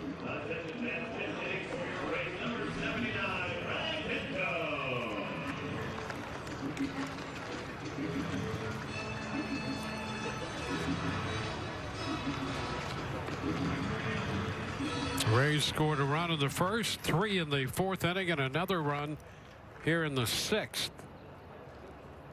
And Rene Pinto is the pinch hitter.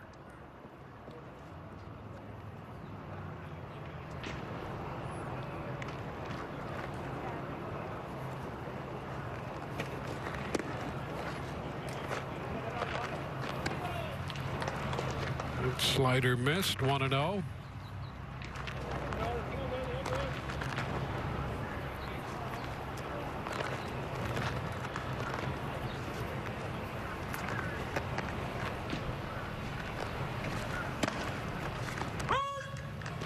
Bases loaded. Pinto looks at a strike.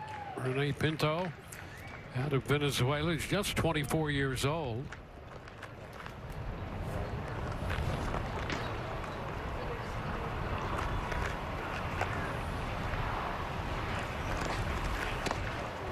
This one is too low. 2-1. Pinto's father, Rene Sr., played a number of years in the minor league system with the New York Yankees.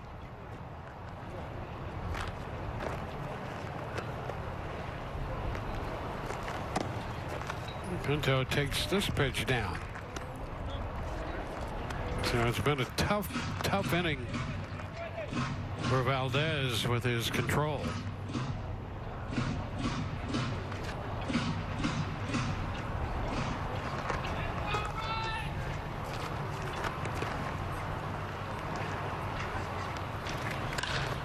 Pinto lifts a fly ball, not overly deep. Left center. Jimenez still coming in, and well, the wind is coming in from the northeast, and that kept that ball from getting any deeper. In fact, it was much more shallow, I think, than Jimenez thought it was going to be. And so that's the second out. Actually, that's the first out of the inning with the bases still loaded. Second visit to the mound in this inning for Valdez, and that means a pitching change. So Valdez will depart. We'll be back with the new Boston pitcher in a moment. If you're not following the Rays on social media yet, check out the Rays on all of your favorite social media apps, including Instagram, Twitter, Facebook, and even TikTok. So don't miss out. Follow the Rays social media accounts. #RaysUp.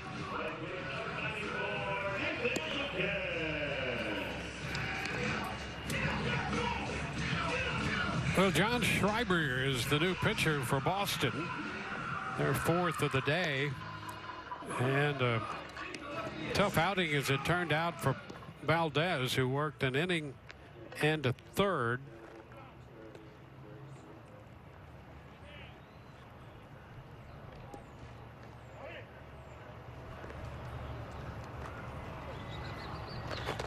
Well, the Rays with an additional run so far in this inning to make it a 5-0 game. Schreiber drops down. Lucas swings and misses strike one. Nathan Lucas in the leadoff spot.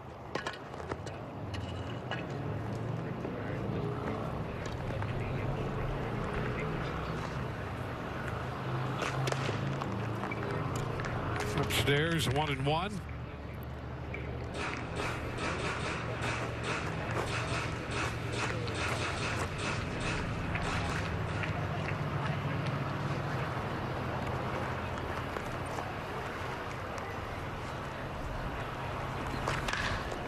Up the right side toward the corner. That's a fair ball and bounds up over the wall for a double. So Wall scores. Lowe follows him home. Brujan scores, but they'll send him back to third on the ground rule double. The Rays pick up 2 more runs, charged to Valdez. It's 7-0 Tampa Bay on the double by Nathan Lucas.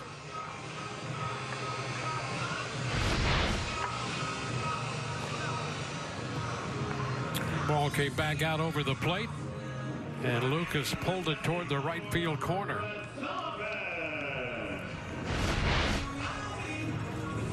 So the Rays making wholesale changes an inning ago, and so far everybody has reached base with the exception of Pinto, who hit that high fly ball to left. Here's Sullivan, Brett Sullivan. He takes a look at a pitch up. Sullivan hitting in the second spot, originally occupied by Randy Arozarena.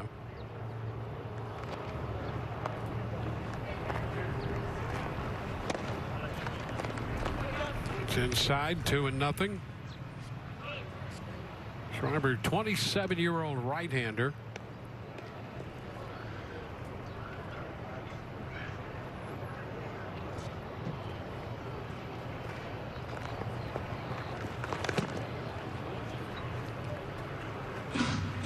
Up the double to the left-handed bat of Lucas, and now it's 2-1 on Sullivan.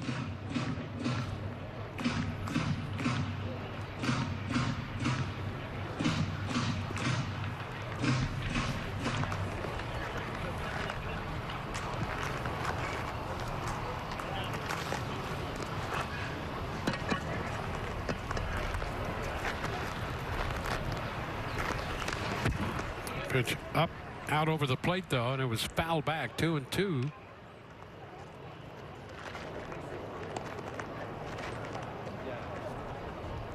Sullivan started in the Rays system in 2015. Catcher has spent some time in the outfield, playing left field right now.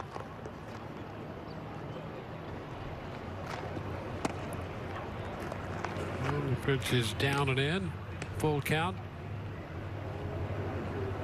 2 years ago, he spent time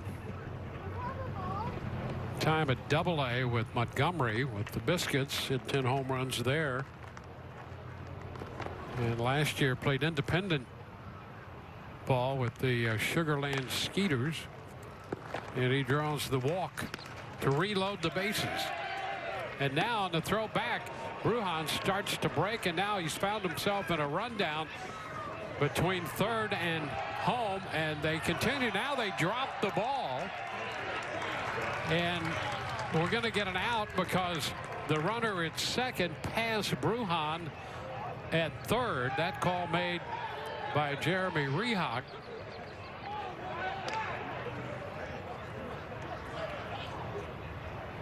And that got awfully confusing as Brujan stayed in the rundown forever.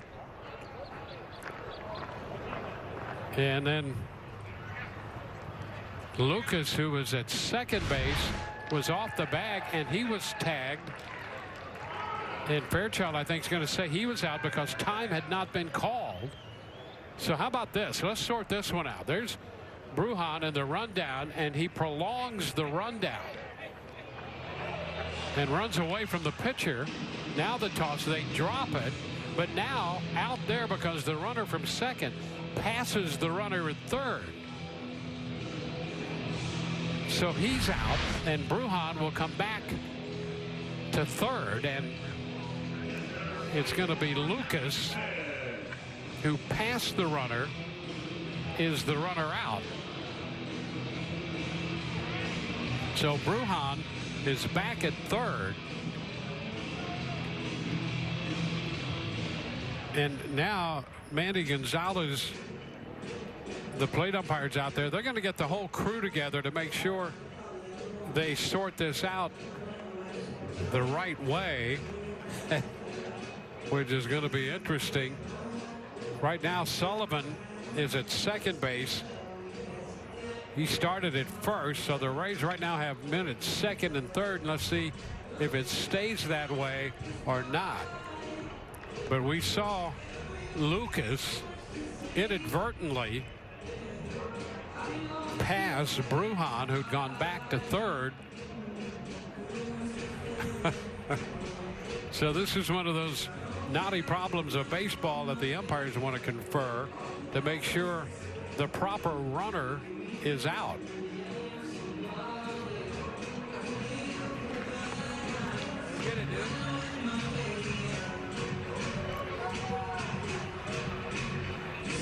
The name of the game is to get it right, and they've conferred to make sure they have. So how about all of that? So Lucas will be the second out of the inning for passing Brujan, who thought he had a chance maybe to swipe home plate and score. He got caught in the rundown, but he stayed in it long enough that he was about to get out of it. In fact, did, went back to third. And Lucas was at third, and as he vacated, he actually stepped the wrong way and passed Brujan, so he was out. And Sullivan, who had walked and was the runner at first, moved up to second. So 2 outs, 2 men in scoring position now as we resume play. And Kevin Smith takes the pitch for a ball, 1-0.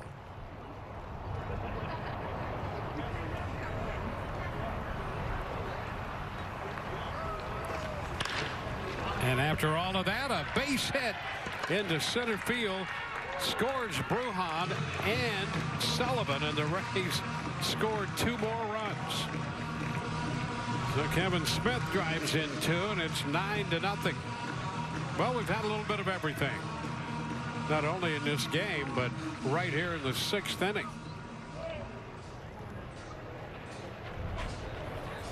So Smith drives in the runs.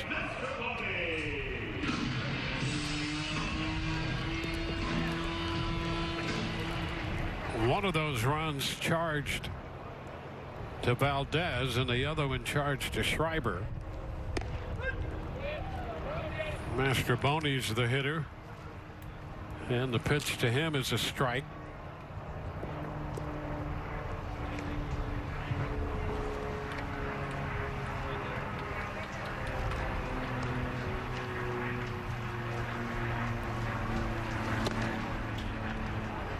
The pitch is a ball, 1-1. So this started with a walk, and the Rays have now made it a 5-run inning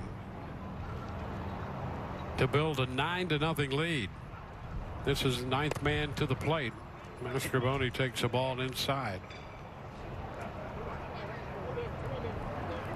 4 runs charged to Valdez in an inning and a third. So far, 1 run charged to Schreiber. High fly ball into left. Jimenez turns to his right at the track, makes the catch. 9 men come to the plate. The Rays score 5, leave 1, and lead 9-0.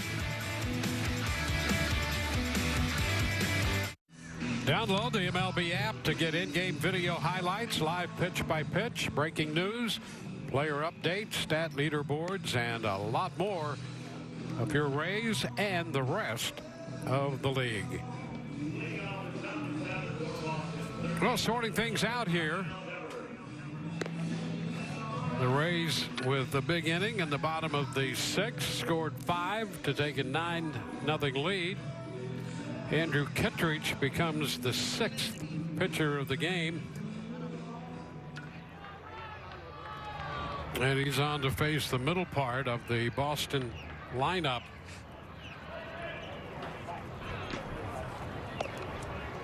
Diego Castillo worked 1 inning, gave up a hit, no runs, and now it's Kittredge.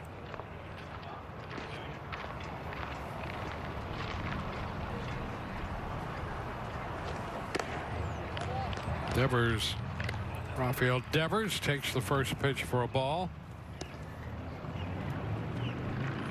Dahlbeck will be next.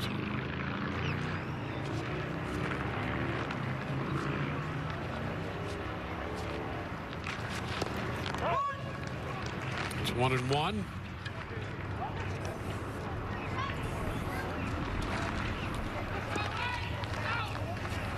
Kittredge, 31 years old. This season ended last year in the middle of August. Fly ball up the right side, long run. Lucas is there though, toward the corner, makes the catch. The ball had a little extra hang time, and Lucas with a nice little jump went over there to make the catch. 1 gone. Yeah, the Rays just happy to see Kittredge throwing the ball as well as he is. There was some concern when he sustained that injury to his right elbow that he might have to have Tommy John surgery, but he avoided that. Here's Dahlbeck. The pitch is a strike, and now back pitching here in spring training.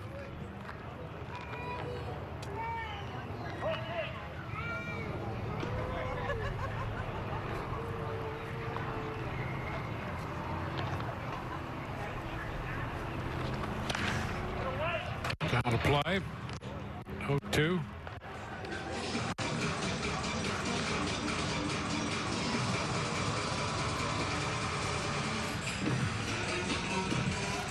Well, that last pitch from Kittredge, 95 after the UCL sprain in that elbow, and he follows it up with a very good slider right there.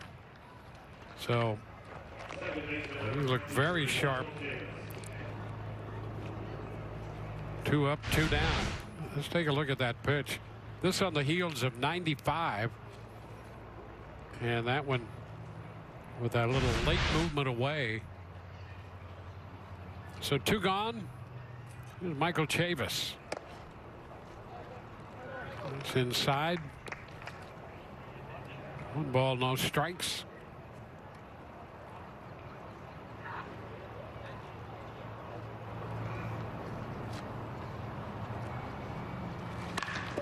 On the ground, through the hole between short and third.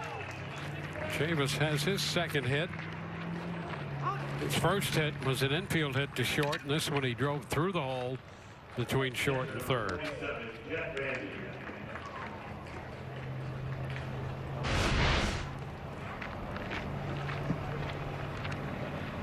2 balls moving to his right, Mastroboni to his left, and Chavis threaded the needle between the 2 of them.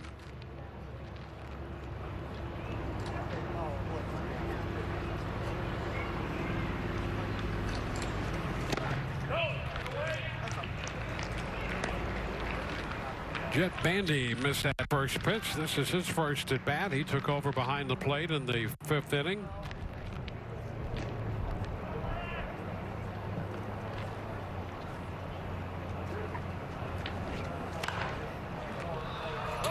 That'll play the other way, 0-2.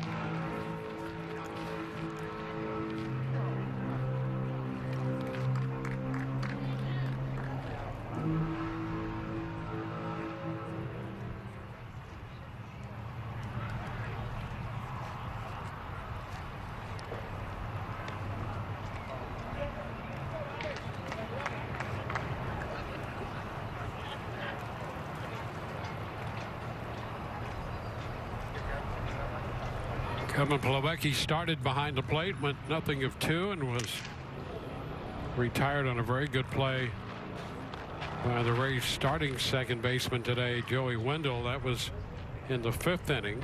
Bandy breaks his bat, fouling that one.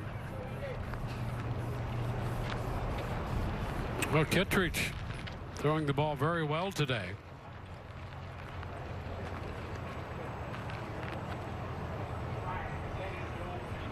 Kittredge came to the Rays from Seattle. In fact, he came with Dalton Kelly, who's now playing first base. They were part of that deal that involved Richie Schaefer and Taylor Motter. There's a strike. So Bandy is caught looking. That retires the side. Couple strikeouts in the inning for Kittredge. Rays lead this game 9-0. The spread of coronavirus, the Rays reminding you to follow state and local guidelines. Wear a mask in public, practice social distancing, and wash your hands frequently. Raise up. Mask up. Well, the Rays have built a big lead. It's 9-0.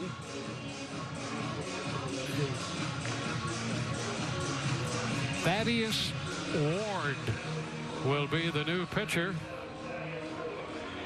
He is pitcher number 5.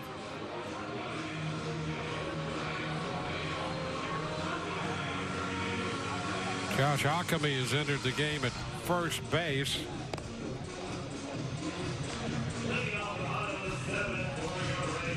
And Jeter Downs is going to take over at short, and Arauz will move over to play second base. So Ockhamy's at first, Arauz is at second, and Downs takes over at short.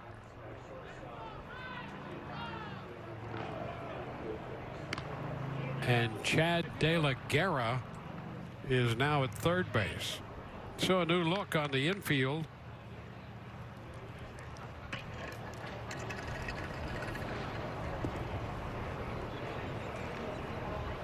And the Rays set to bat here in the bottom of the 7th inning. Dalton Kelly, who opened that 5-run 6th with a walk, takes a strike to begin the 7th inning.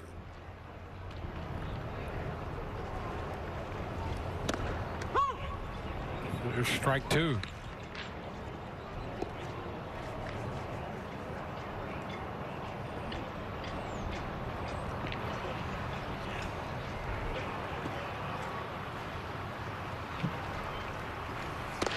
Pitch up and in.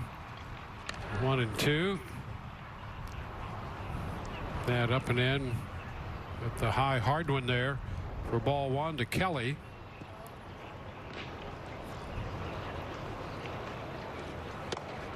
And leaves this one a little wide. 2 balls, 2 strikes. Thaddeus Ward, a non-roster right-hander, 24 years old. And did he hit him? He did. A check swing by Kelly as he's hit by a pitch. So the Rays put the leadoff man on. Here's that 2-2 pitch. Got him on the back foot. He did not offer.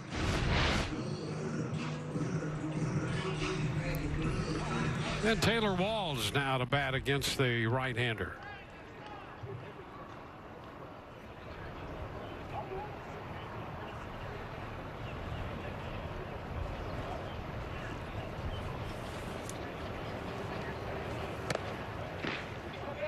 It's upstairs. Walls, a switch hitter.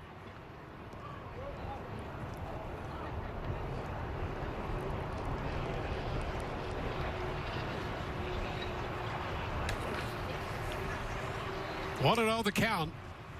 A little chopper foul behind Ozzie Timmons.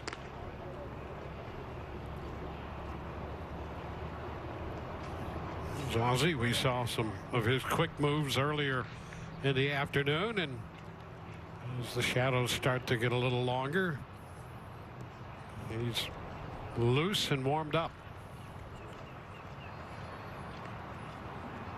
Walls entered the game taking over for Adames as shortstop in the 6th inning. He was walked and scored. This pitch is wide. 2-1.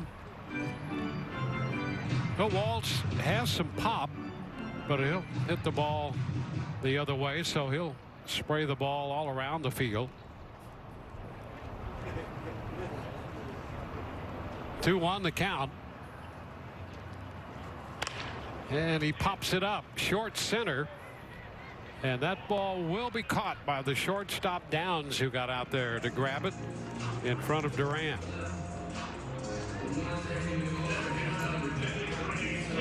One away with a runner at first.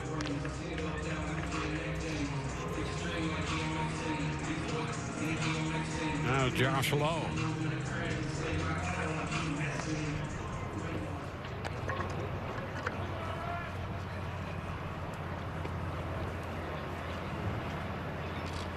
Lowe got credit for a run batted in and a base hit and a run scored in the 5-run 6th inning. Pitches down. 1 ball, no strikes. It's interesting, you know, in these spring games, you get to the middle of the game and you get these wholesale changes, and you sometimes fans would prefer to see the big league regulars, but in this case it's a great opportunity to see some of the young talent the Rays have in camp, the likes of Taylor Walls and Josh Lowe. Brujan is on deck, another one. 2-0 the count. I mean, it's 3 pretty good young talents right there in a row in the lineup. Base hit the other way by Lowe, picking up his 2nd hit. Kelly stops at 2nd.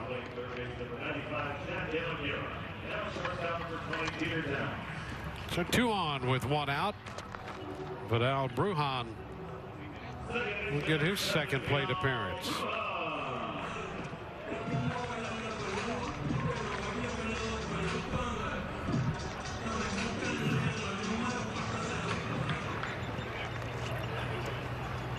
Well, the Rays got a run off Pivetta, 3 off Hall, 4 off Valdez, and 1 off Schreiber. Now threatening against Ward.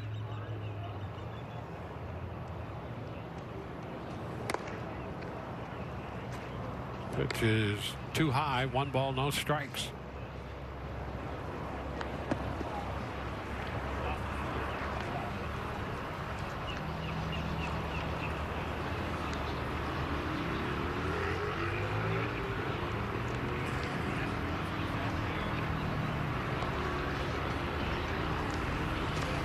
Ooh, a foul ball. Had a good cut on that pitch up out over the plate.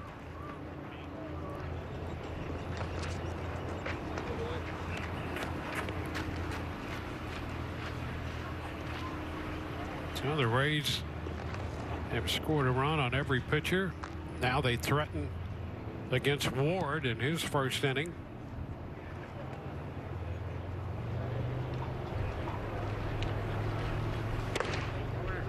Pitch inside. 2 balls and a strike. Pinto is on deck.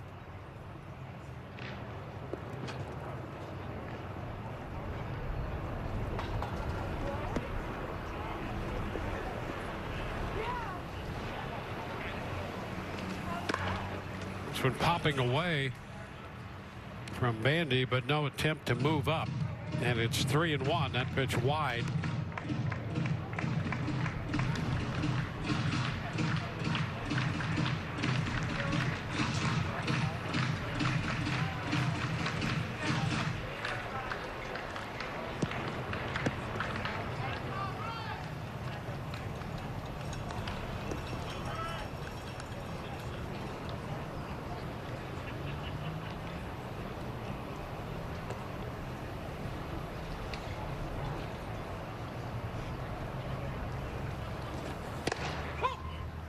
Now the count is full. 3-2.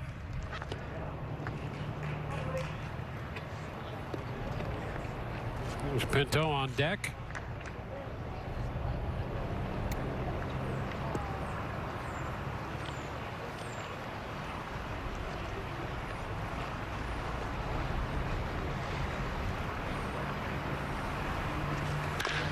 Chop to the right side.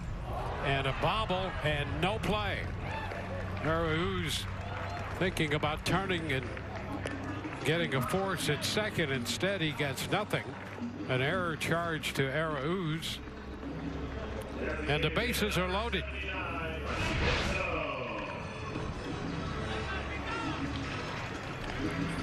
He tried to exchange from the glove to the throwing hand. It popped away from him. So it has been a difficult afternoon for Boston.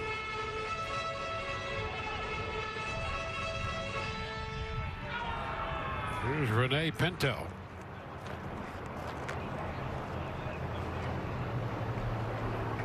Pinto up with the bases loaded again.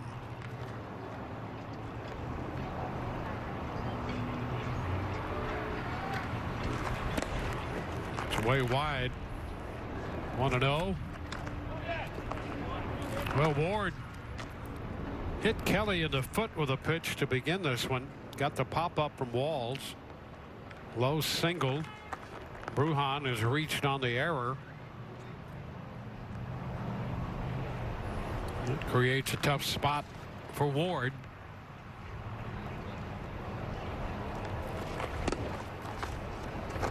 That's low.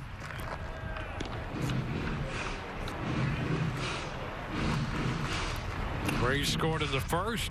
They scored 3 times in the fourth. Had a 5-run 6th inning. Threatened for more in the 7th.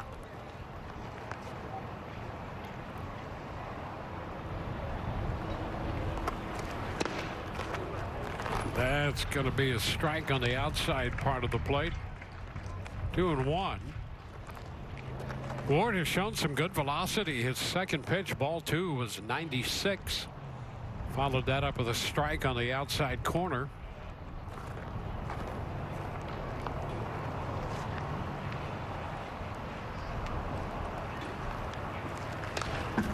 The foul ball off a fastball. That's a mid-90s fastball. 2-2.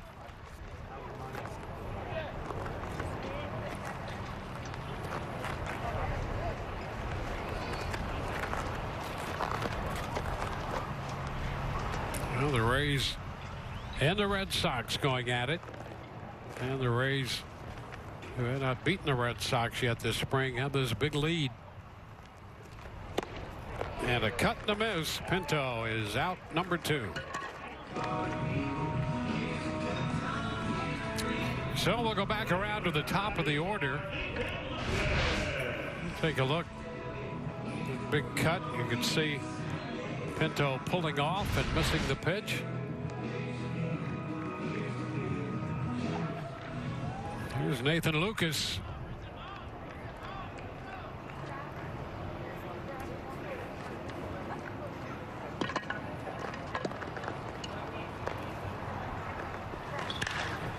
Up the left side toward the corner on the run. Jimenez, and that's going to be out of play.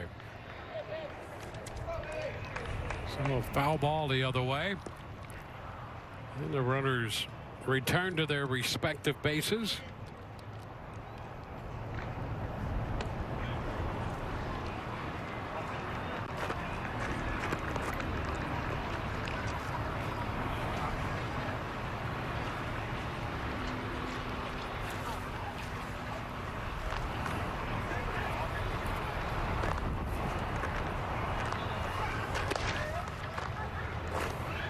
One and one.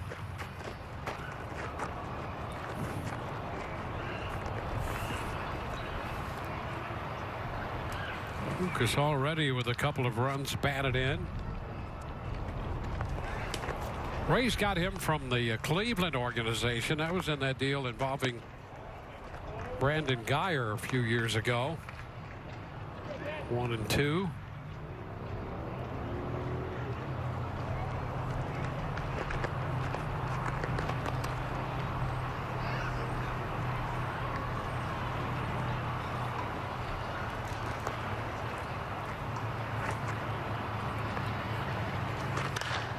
Lifts it foul the other way.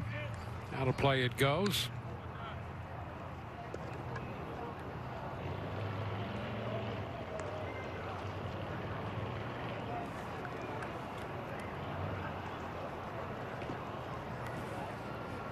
Well, Lucas now 26 years old. Down in the count against Ward.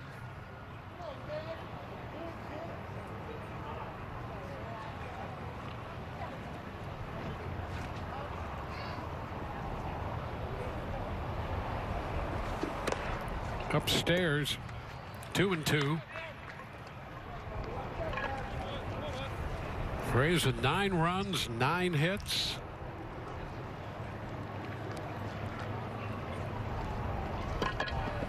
No runs, 4 hits for Boston.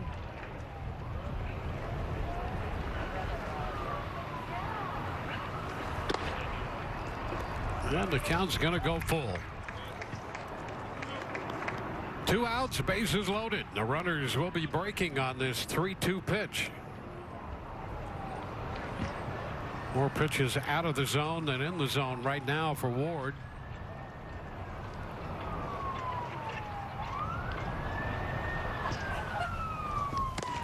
And he has just forced home a run. Ball 4 to Lucas. And Kelly's going to score.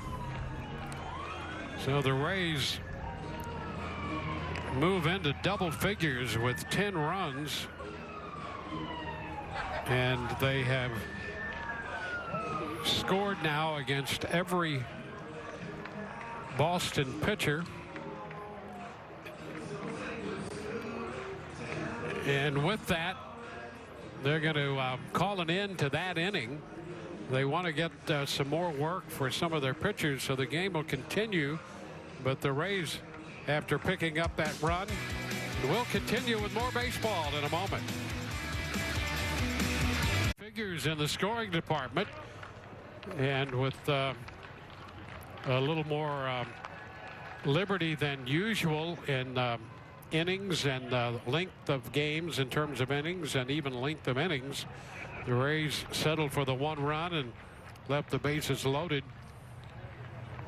with only 2 outs in the bottom of the 7th. And so we go to the 8th with the Rays leading this game with the big lead. And Yaxel Rios will come on to pitch. The Rays want Rios, who tops out in the mid-90s with his fastball, to get some work, so he's in here facing Munoz to lead off the 8th.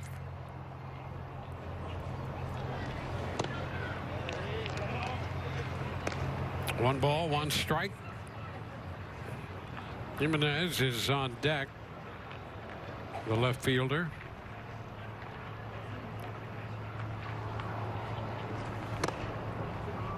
One ball, two strikes. The Rays carry this 10-0 lead right now. So the Rays have scored against every Boston pitcher, so they have been indiscriminate in their scoring.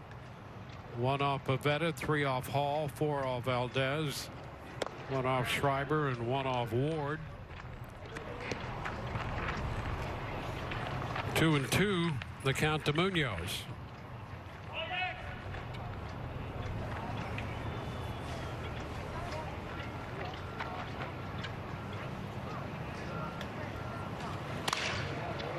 And a little looper into left, going to drop for a base hit for Munoz, who picks up his first hit of the game.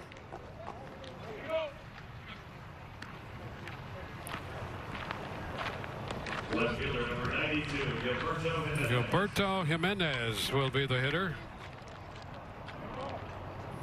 Marcus Wilson started in this spot, was 1 for 2.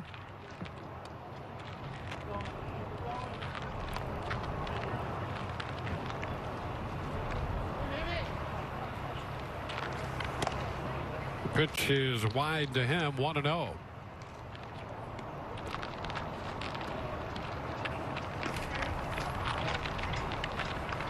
Rays meet the Minnesota Twins tomorrow. We'll have that game televised as well. This one the other way, and that's going to be a fair ball and will bounce behind Sullivan, but he recovers. Into second base goes Jimenez, and advancing to third, Munoz.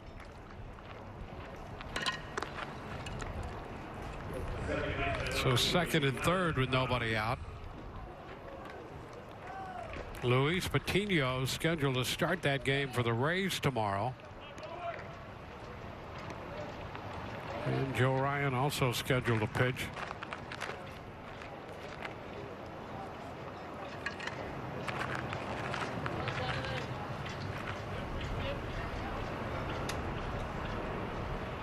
Here's Arauz, Jonathan Arauz, and he takes a strike.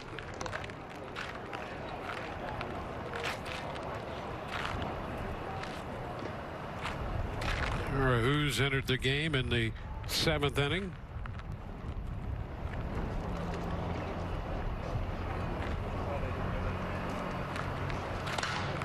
Breaks his bat, hits a little popper, going to drop for a base hit. Munoz heads to the plate. The throw is high. And with that overthrow, Munoz scored.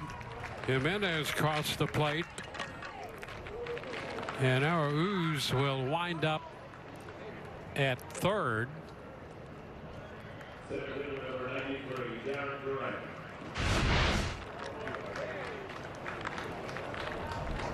There's another look.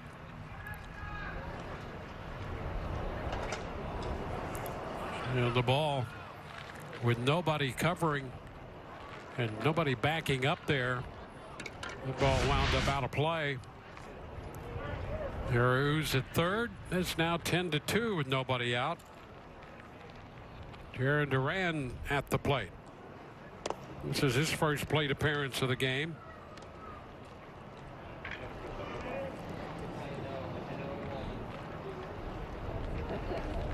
So 3 straight hits. Duran pinch ran in the 6th inning for Verdugo. And Rios is behind in the count, 2-0. So yeah, a shaky start for the right-hander Rios to this inning.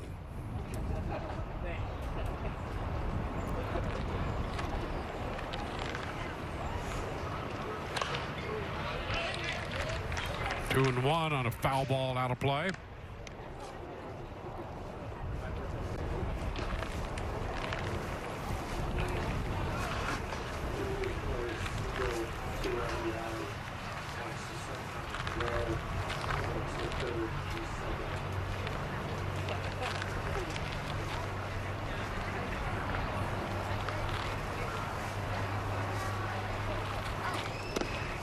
And it's a strike to square the count at 2-2. Rue's got credit for a single to move to second on the throw and third on an E7, and he'll get credit for 2 runs batted in.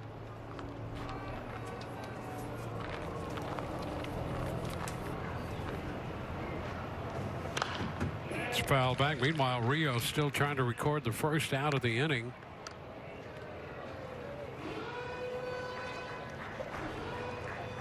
Yoxel Rios originally signed with the Phillies, got to the big leagues with the Phillies in 2017. Most recently spending some time with the Pirates.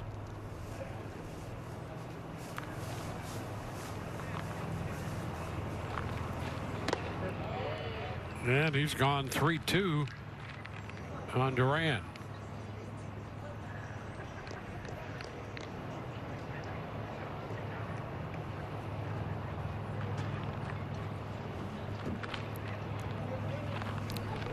Geddes is on deck. And that is a strike 3 on the inside corner for the first out. So Duran is out of there, and Geddes will get his first plate appearance in this game. Take a look at that strikeout pitch. Just got enough of the corner to satisfy Manny Gonzalez.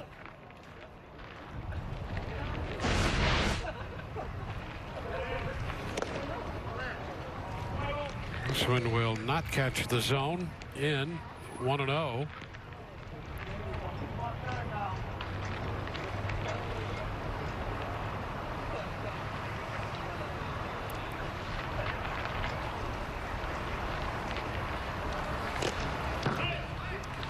One ball, one strike.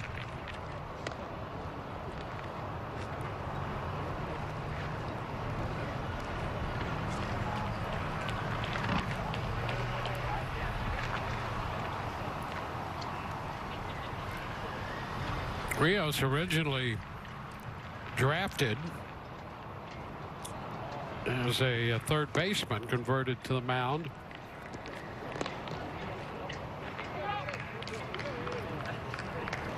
It's 2-1.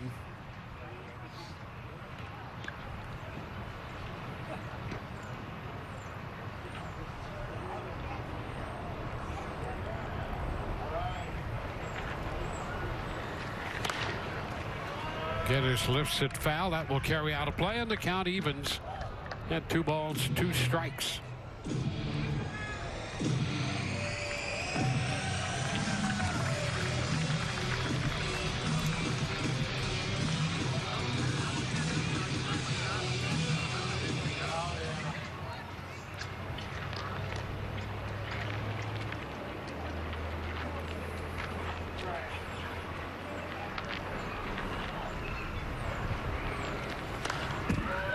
The fastball in is foul back.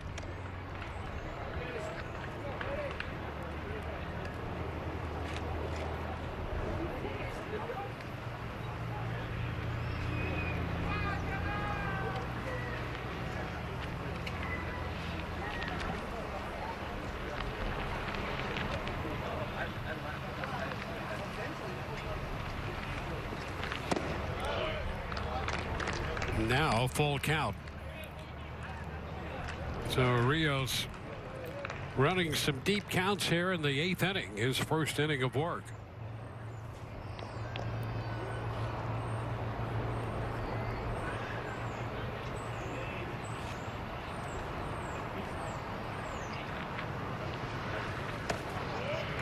And he gives up the walk. So that sets up runners at first and third. Third base number 95, Chad De La Guerra. He's charged with 3 hits and a walk, 2 runs so far in the inning. 1 out, that came on the strikeout. Chad De La Guerra, who's hitting in the spot originally occupied by Rafael Devers.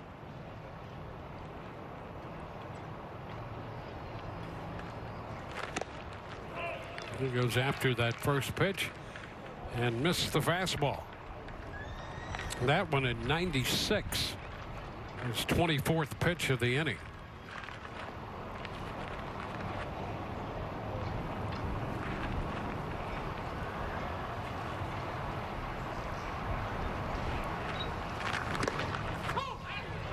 It's in there, nothing in 2.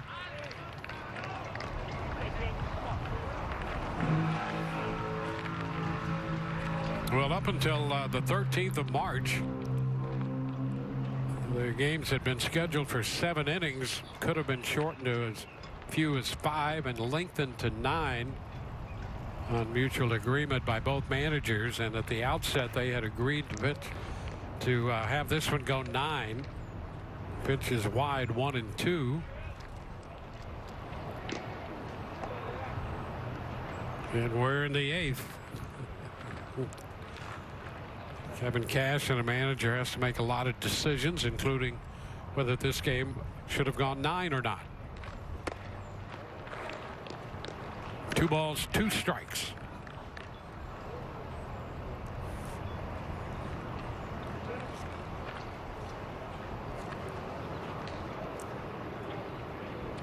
Alex Cora and Kevin Cash. They were teammates with the Red Sox for a time in 07 and 08. Now we have another full count. So 3 in a row.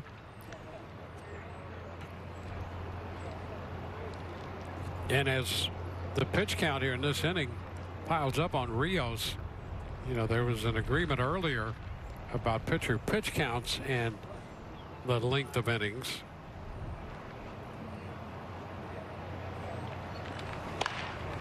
And against the shift, a base hit fair. Another run will score. Into third goes Geddes. De La Guerra gets credit for a run batted in. So the Red Sox have scored 3.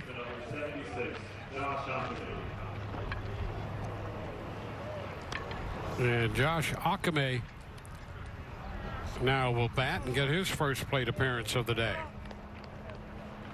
Akame took over at first base from Bobby Dahlbeck in the 7th inning, and he hits with men at first and third. 3 runs in and 1 out.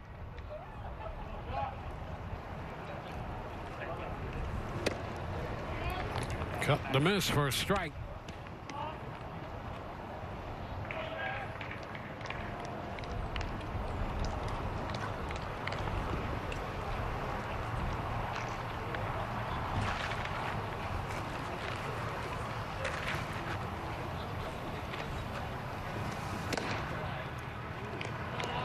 One ball, 1 strike.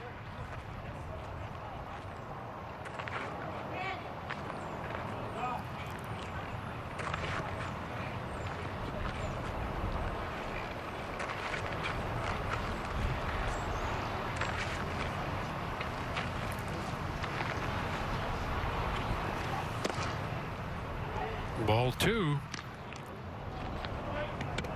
2-1, and you can see on the screen Rios over 30 pitches in this inning. He retired just 1 hitter. That was the call third strike on Duran.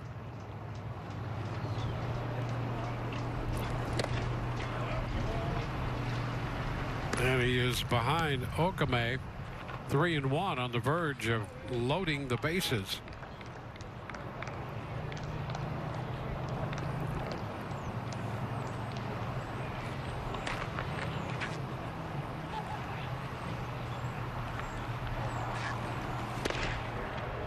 Now the count is full.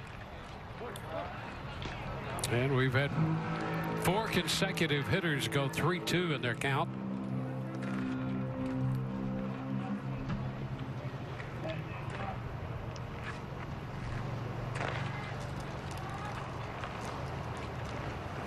And a big cut and a miss. Okame is out on strikes. So both outs via the strikeout. And I think that's going to be it with the pitch count running as high as it is here in the 8th. So the Red Sox score 3. And the Rays lead 10-3, middle of the eighth. It's a 10-3 ball game.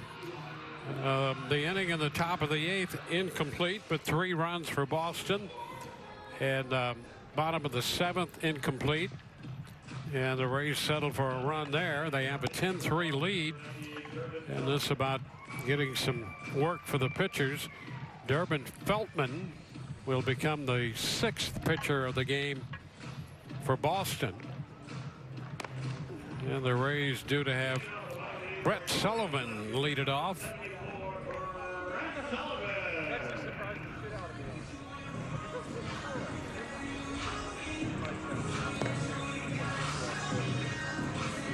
So Sullivan, and Smith, and Mastrobuoni scheduled to bat in the 8th inning for the Rays.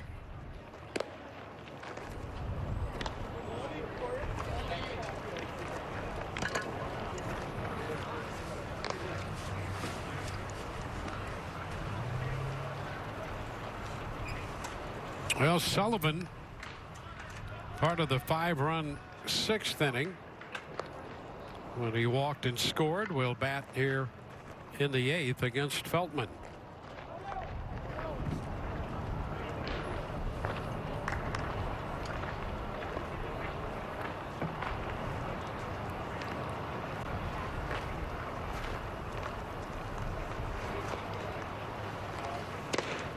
And the pitch to Sullivan is a strike.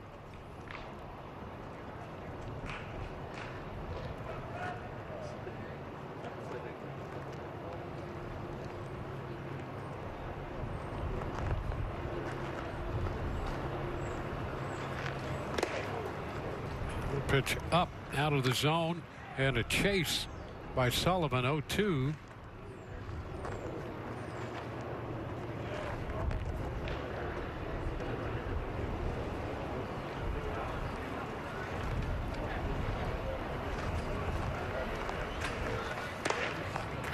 It's upstairs. 95 from Feldman.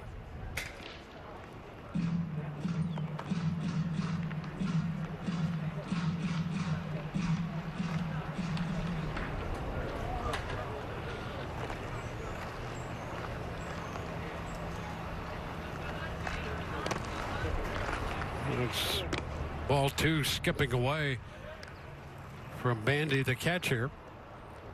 Feltman is a Horned Frog. Went to Texas Christian University for a couple years. Been in the Red Sox system since 2018. Upstairs. And so he's behind in the count. Runs it full now.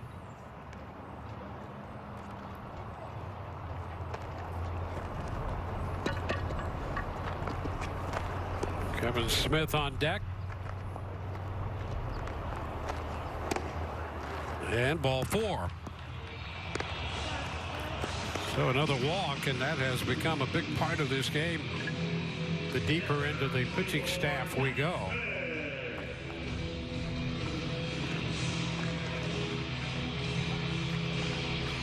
Feldman in the Boston camp as a non-roster pitcher.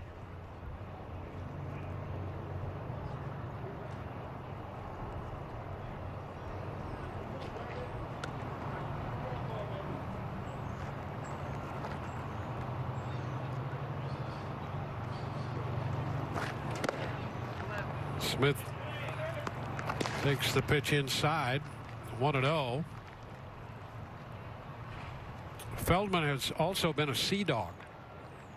So he went from a Horned Frog collegiately and most recently in the Eastern League at Portland was a Sea Dog in the Boston system. 1-1. And one thing for sure, a good arm out there. We've seen him touch 95 and a couple ticks above that on a couple of these pitches. One of them read 98.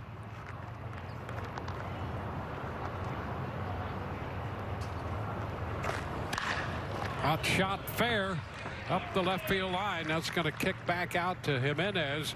On his way to third, Sullivan.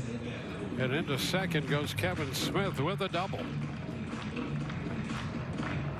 A walk and a double to greet Feldman.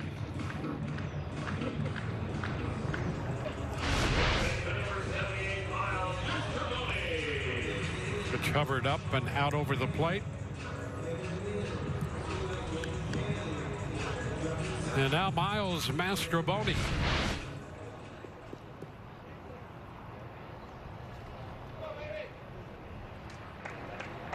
He's 0 for 1.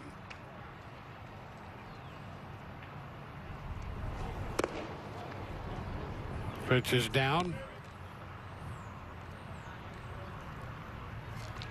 Ray's got a run off Pivetta, 3 off Hall, 4 off Valdez. Single runs off Schreiber and Ward.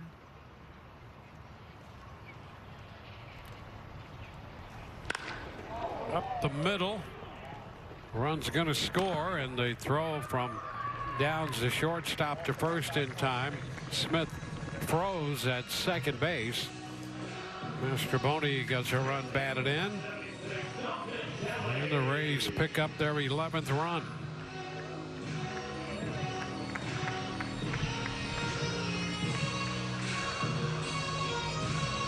So 1 out with a man still in scoring position for Dalton Kelly.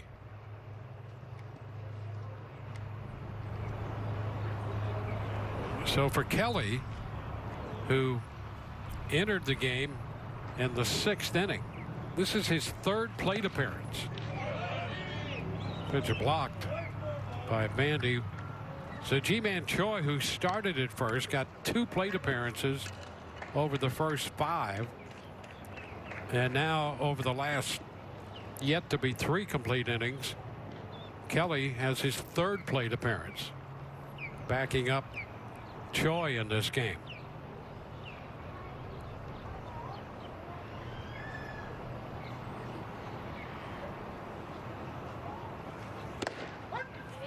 There's a strike.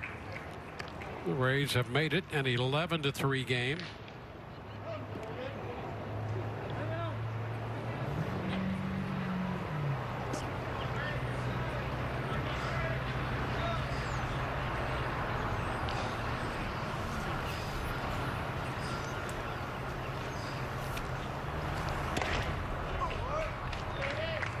One and 2.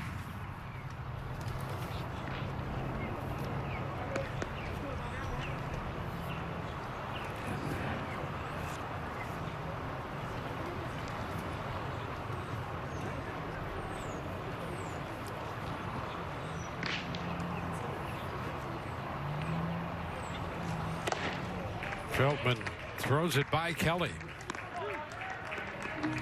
He went at 94 to pick up his first strikeout. 2 gone with a run home and a man at second. Pitch had a little tailing action to it that got the strikeout and retired Kelly. Here's Taylor Walls.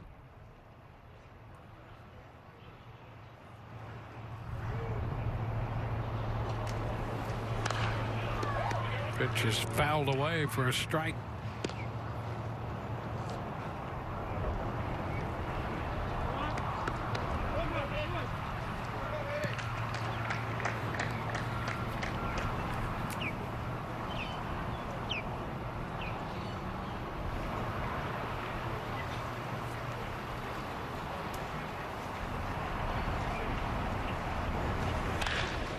Ground ball, going to go into right field for a base hit. Smith will be held at third. Now the throw comes through, and the start of a move up by Walls, but he hangs on at first. And he picks up his first hit of the game. Second time he's reached base. The Rays will have runners at first and third with 2 outs.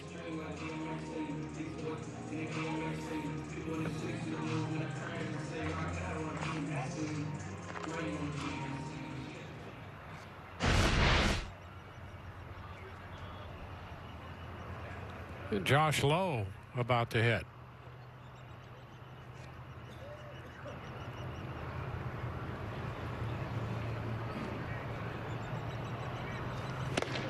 There's a swing and miss, strike one.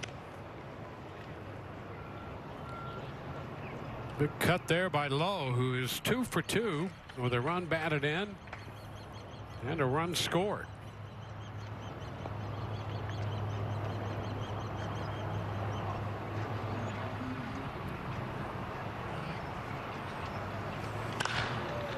It's popped down the left side, going to be a foul ball, and it's 0-2.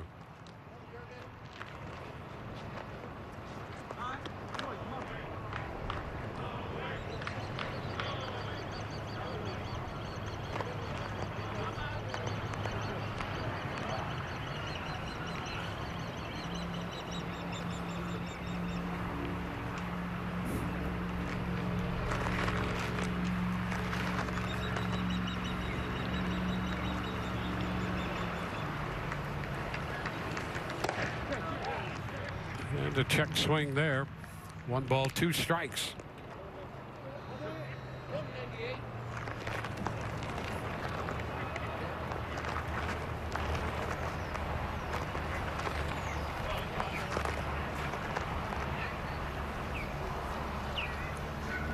An 11-3 ball game, and the pitch is hit foul up the right side. Still 1-2.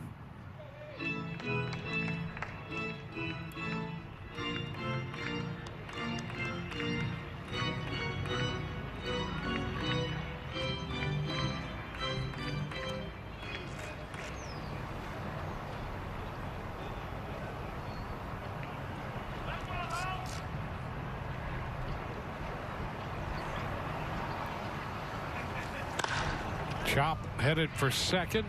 Arauz will make the throw to first, dug out by Okame. And the Rays are out in the 8th. They pick up a run, leave 2, and lead 11-3. There's a shot. Well, the Rays leading this game 11-3. They've out hit Boston 11-8. Phoenix Sanders, 25-year-old right-hander, will come on to work the 9th. He'll be the 8th pitcher of the game employed by the Rays. Josh Fleming worked 2. Everybody else in for an inning. And now Phoenix Sanders.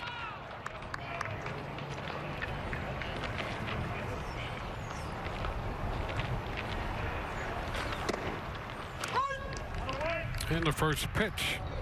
Jeter Downs facing him, takes a strike. Downs hitting in the spot originally occupied by Michael Chavis. That's a liner into left, going to drop for a base hit. Sullivan plays it on a hop. Well, Sanders has yet to appear officially in a major league game.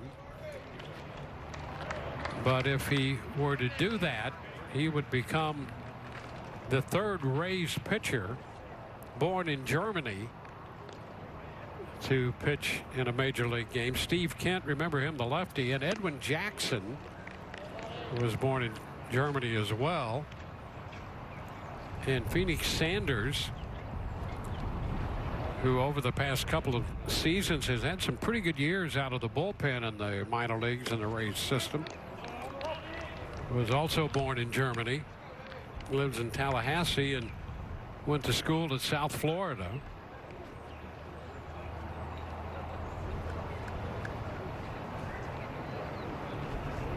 One and one the count. And Donnie Baldwin getting his first plate appearance.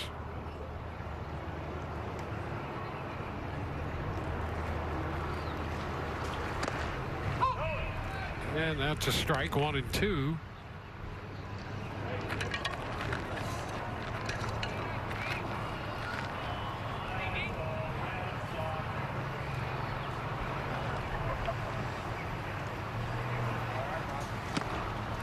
And a cut and a miss.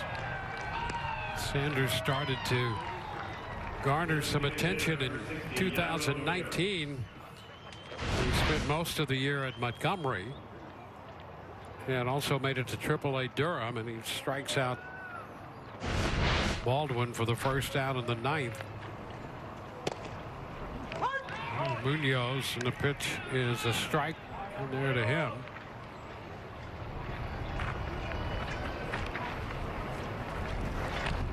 Sanders had 15 saves at Montgomery in 2019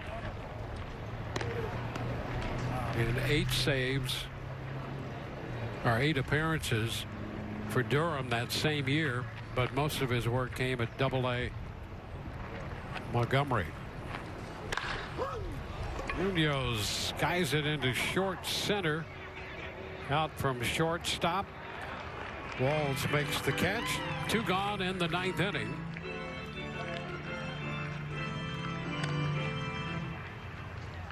Left fielder number 92, Gilberto Jimenez.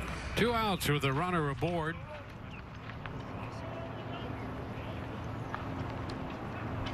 And Gilberto Jimenez is the hitter.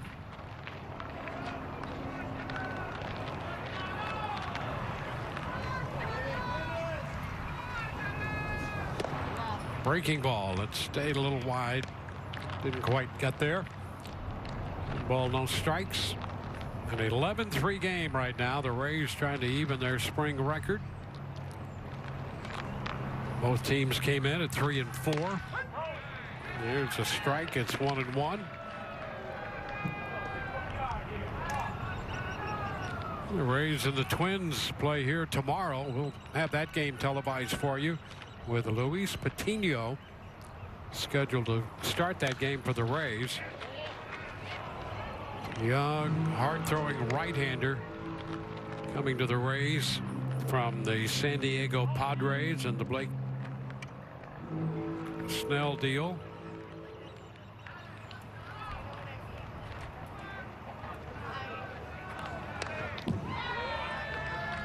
Still 1-2. Got a little piece of that one to stay alive.